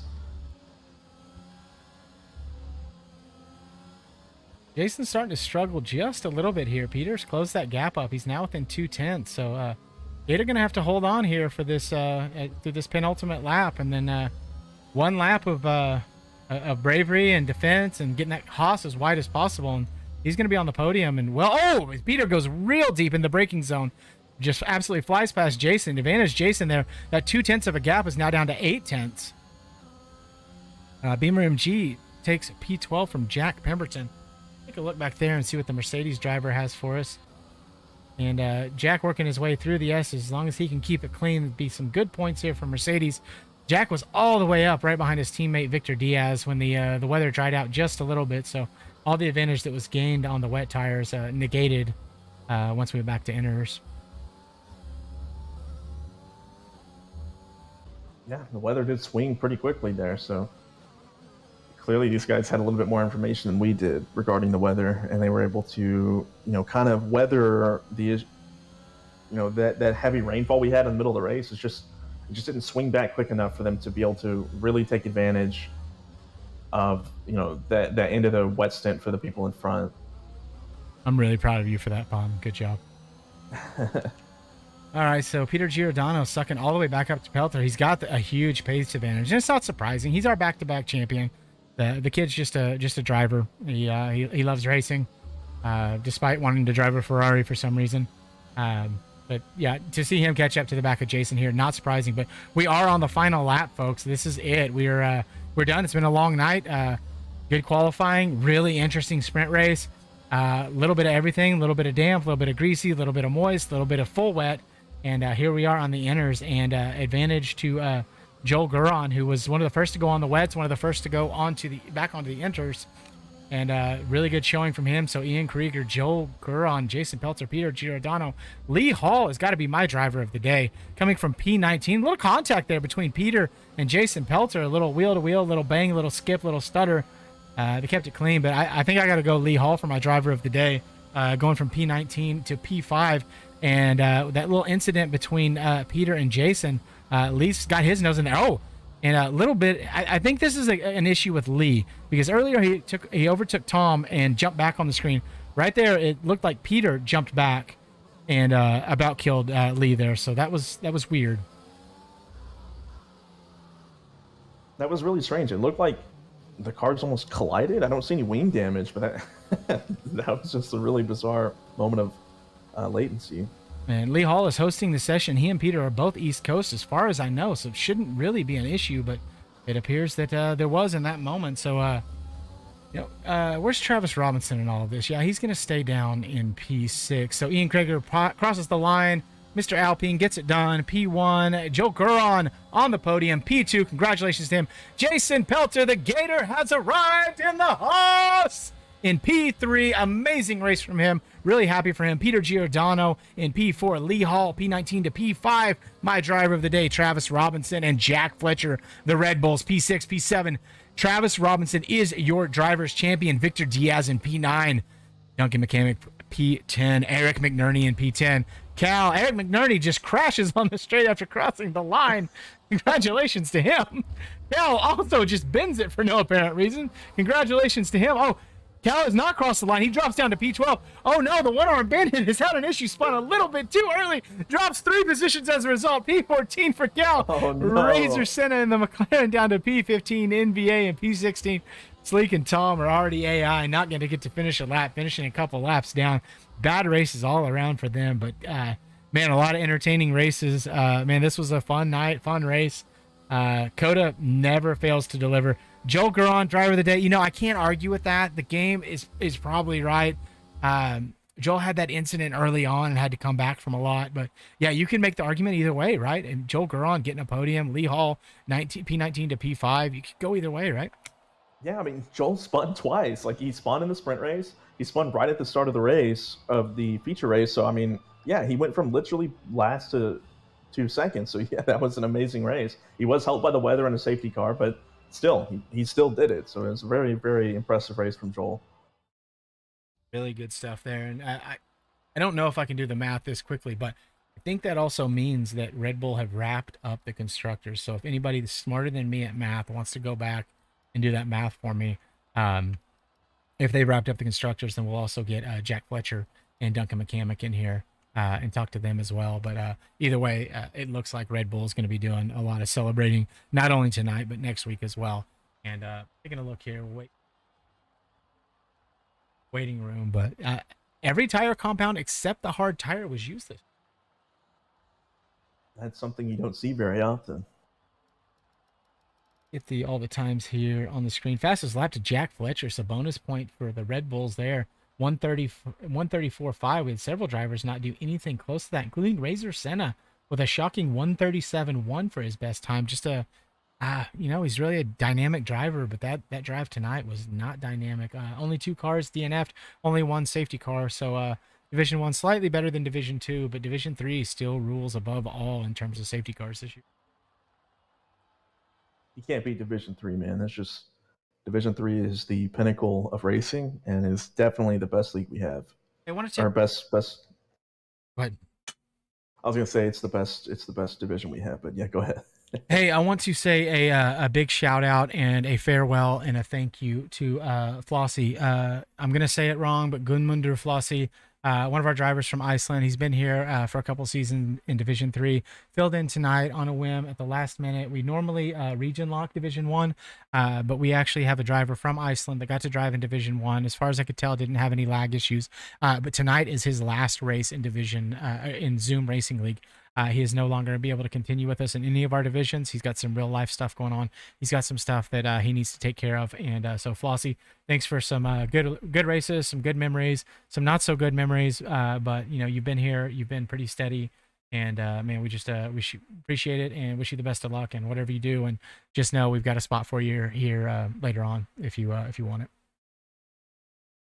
With that being said, I think it's possible that I don't know that I've ever been as excited to talk to somebody who finished P3 because the Gator is here. The man in the American machine defends the home turf, gets a podium. It's been a long time coming. We got Abigail in the chat every week cheering for you. Didn't see her tonight.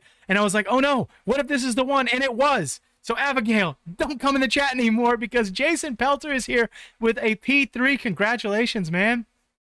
Thank you. Been a long time coming, huh? Oh yeah, especially the last couple of races have been awful for me. So it's really nice to get this. Yeah, you've been on the pace in every race. Not always a brilliant qualifying, but amazing racecraft is what seems to get you in there today. Did you know early on that the rain was coming? And I think you decided to stay on the inners. You never went to the wet tires, right? Yeah, I Jeff kept telling me it was gonna dry up, so I trusted him. At first, I thought my chances of a podium were lost because it just was too late. But I guess until everyone in the front pitted, I mean, I saw my opportunity. That was a really good drive. Was there any point of the race? I mean, you're up there near the front, in the top 10, top 5 for most of the race until the wets kind of came on. You dropped back a little bit, but did you feel like you had a pretty good handle on this track? Is it a track you enjoy racing at? I've only had really today and yesterday of practice, and I really thought I was gonna do awful. I kept spinning so much, but I'm really surprised I was able to get this done. So Well, we've been pulling for you. I'm not surprised at the result. I'm surprised that it took as long as it did. So, but man, it was a really good race from your perspective, and really happy and proud for you.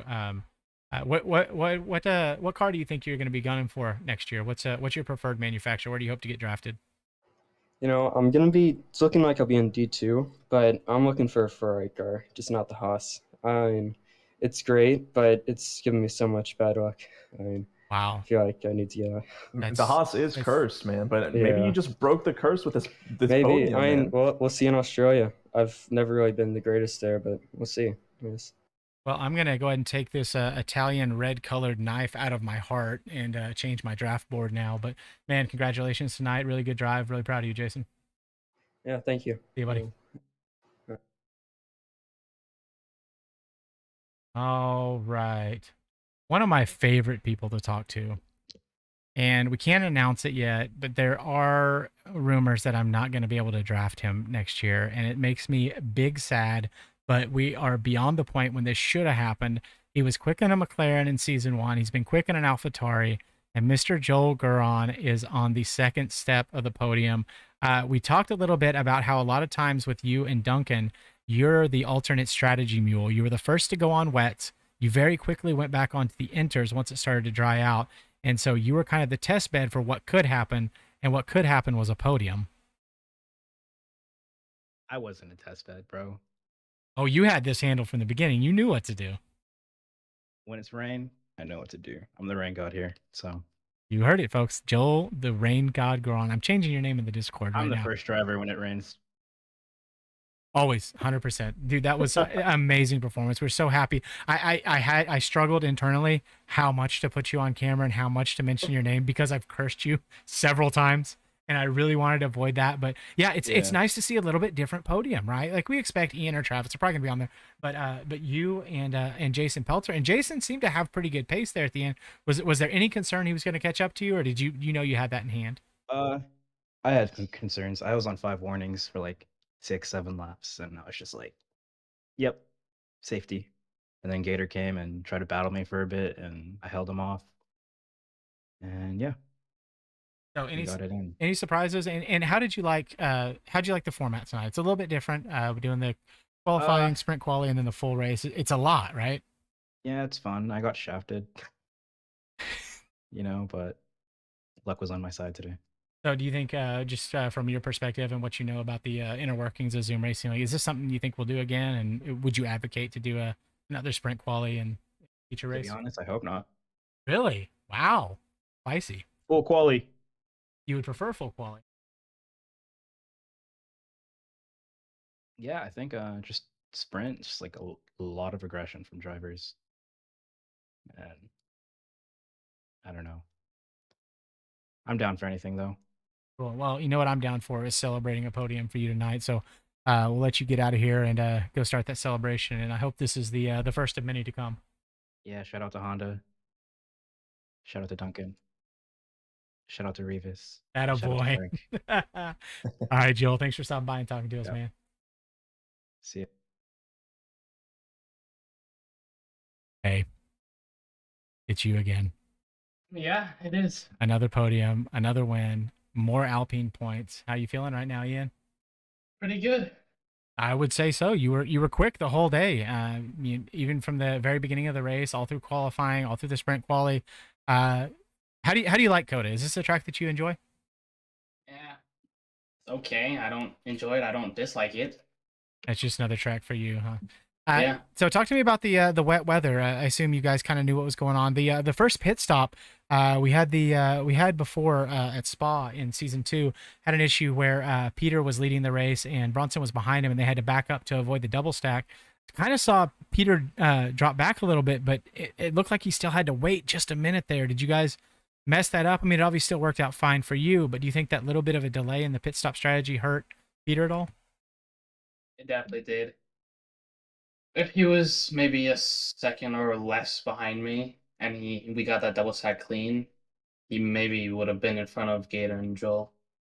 Yeah, and he was right there on the back of Gator. He and Gator had touched a couple times on the last couple laps, and so we know Peter's got the pace to be right up there with you, with Travis, with the rest of the really fast guys. So, but it seemed like the strategy worked out really well for you. Did you feel comfortable in the wet? Did the car feel kind of off? I know you like to run more low downforce, high rotation, twitchy type setups. Does the car kind of fall apart in the rain from your perspective, or does it pretty much drive the same? I was actually with a high downforce setup this weekend.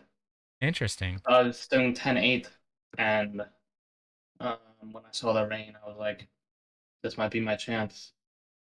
Oh, looks like you had a little bit of clairvoyance in your coffee. So, really good job from you. Still fighting ahead in the. We don't know the numbers yet, but you guys are still, in the hunt there in the constructors, because I think Jack and Travis finished P6, P7, and I think just by virtue of finishing the race, Travis will be our drivers' champion. But you guys are going to fight all the way to the end for the constructors, though, right? Yes. Perfect. All right, man. Well, go celebrate. Congratulations. Way to defend the home turf. Even though you're in a French machine, American guy at the American Grand Prix. Good race. Yeah. Thank you. All right, Ian. Thank you. Want to see very quickly. I am going to. Looks like Travis has already dropped off, so we don't actually get a chance to talk to him.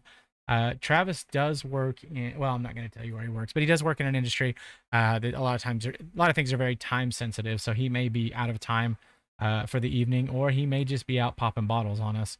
But Travis Robinson will be your driver's champion. We'll make sure to get a chance to talk to him next week. So we are done. We had 3 really great races here in Austin, Texas, Big Mama Frank. We really did. The races, all 3 races were really fun. We didn't really get much of an academy race this week, so that was unfortunate. But yeah, we had really nice finishes at the end for all of them. Just a really unique race in Division One. I really think the sprint, I mean, at least from my perspective as a broadcaster and someone who's just watching all the races, the sprint race adds a lot. It's just more fun. People are like the driver said in our interviews, like people are driving more aggressively because they just want to make up places that they couldn't do in qualifying. So it just gives us a lot. It gives us a really nice show, even though it can be, a little bit frustrating for the drivers in the moment.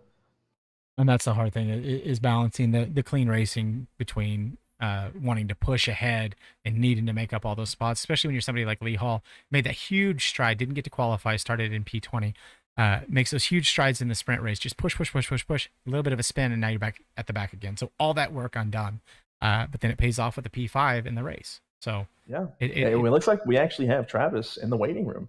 Oh, perfect. Maybe he heard me talking about him. And ladies and gentlemen, welcome to the broadcast booth. You've heard me say it a dozen times. You're going to hear it again tonight. My favorite Canadian, your driver's champion for Division 1, Season 3 in the Zoom Racing League. How does that title sound to you, Mr. Travis Robinson? Man, yeah, I would have liked to have secured that title with a better race, but I'm pretty pleased with my season overall, so it feels pretty good. Now, we got folks in the chat already. Your teammate Jack Fletcher saying, "Let's go, Trav." It's been a great season. We still have 1 race to go, and it's got to be something of a comfort to wrap it up early, so there's not all that pressure on the last one. But literally, I think if I was told the numbers correctly, all you had to do was finish tonight to wrap it up. And I know you're a hard charging guy. You're a competitive, tough guy that wants to be up at the front. But you gotta want to celebrate just a little bit, right? Yeah, I'm gonna celebrate by making myself dinner now. I'm starving. Ooh. But no, I'll celebrate at the end of the Australian Grand Prix when I wrap up the constructors with Jack Fletcher there taking the Red Bull over Alpine. Yeah, and I made the mistake of not doing the math ahead of time. You guys finished, I think, 6-7 there, so it's a really good finish for y'all.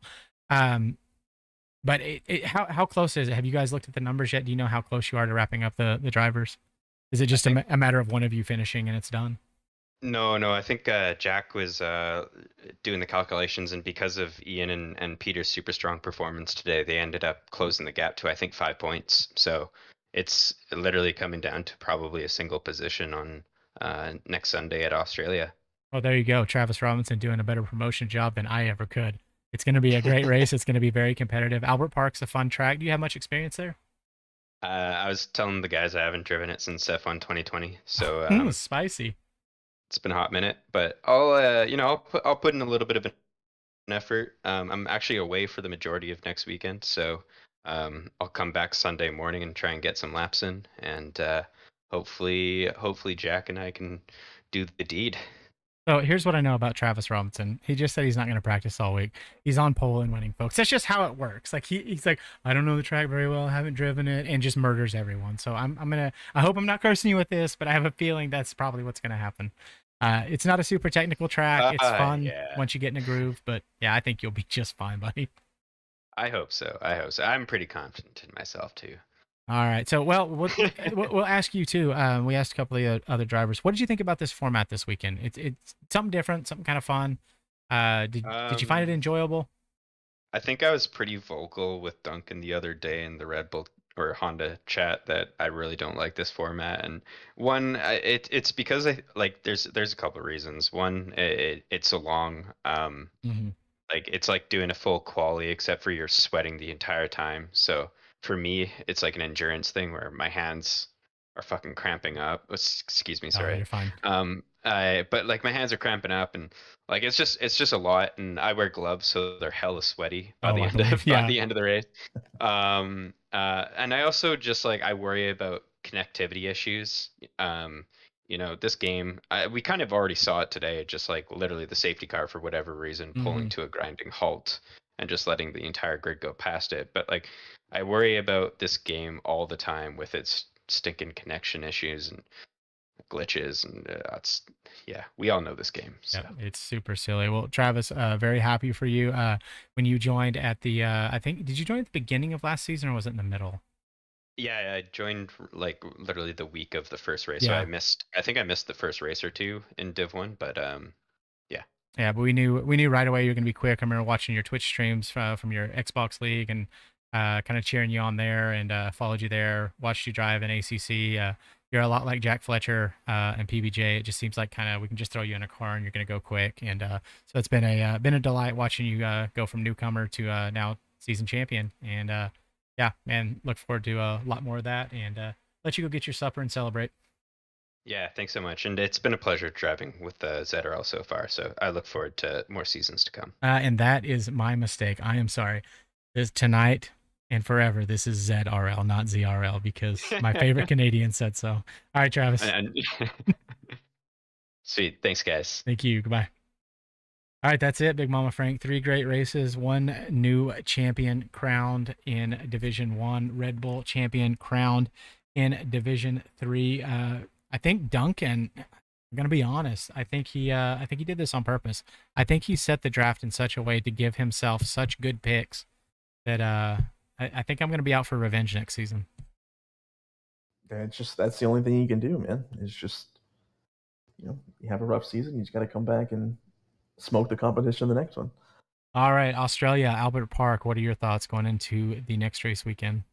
This track is terrible. It's like there's no space to race. It's like there's just weird 90-degree turn like corners in the wrong places. There's that really awful like flat out left-hander, right-hander into the second DRS zone or third DRS zone turn. That just doesn't make sense in this game. But it'll be a challenge for everybody because I don't think people really drive on that track very often because it's such a terrible track. So I wish we had the updated layout of it. It'd probably be a little bit more fun for everybody, but and we'll have to deal with what we have. Yep, we are stuck with what we are. And so for the first time, ZRL is going down under. We will be live from Albert Park for 3 rounds, divisions 3, 2, and 1, back to back on Saturday and Sunday. Last Academy race, we'd like to see more than a few people show up. We are going to be opening up a 4th division starting next season. We have, I believe, announced the draft date. We will be doing another live draft here on our YouTube channel. So you will see all 10 team principals in some form or function in and out through the night, drafting through all 4 divisions. So we've got a lot of work to do, a lot of research to do. I already know who my picks are for most of the divisions. I will be picking first in Mercedes based on the 2021 finishing standings. So I will have the first pick and the 1, 2, 3, and the 5th pick with the Red Bull and Ferrari picking in there as well. So it's going to be an interesting format, and that's a couple weeks away. We got one more round of racing. Division 1 will be back with round 10 from Albert Park before you know it.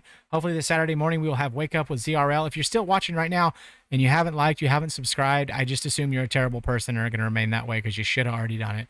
Thank you so much, folks, for being here all night with us. We know it was a long one. We know it was a slog. But for Frank and I think we had a good time, and we hope you did too. And we will see you all very soon back here for the Zoom Racing League.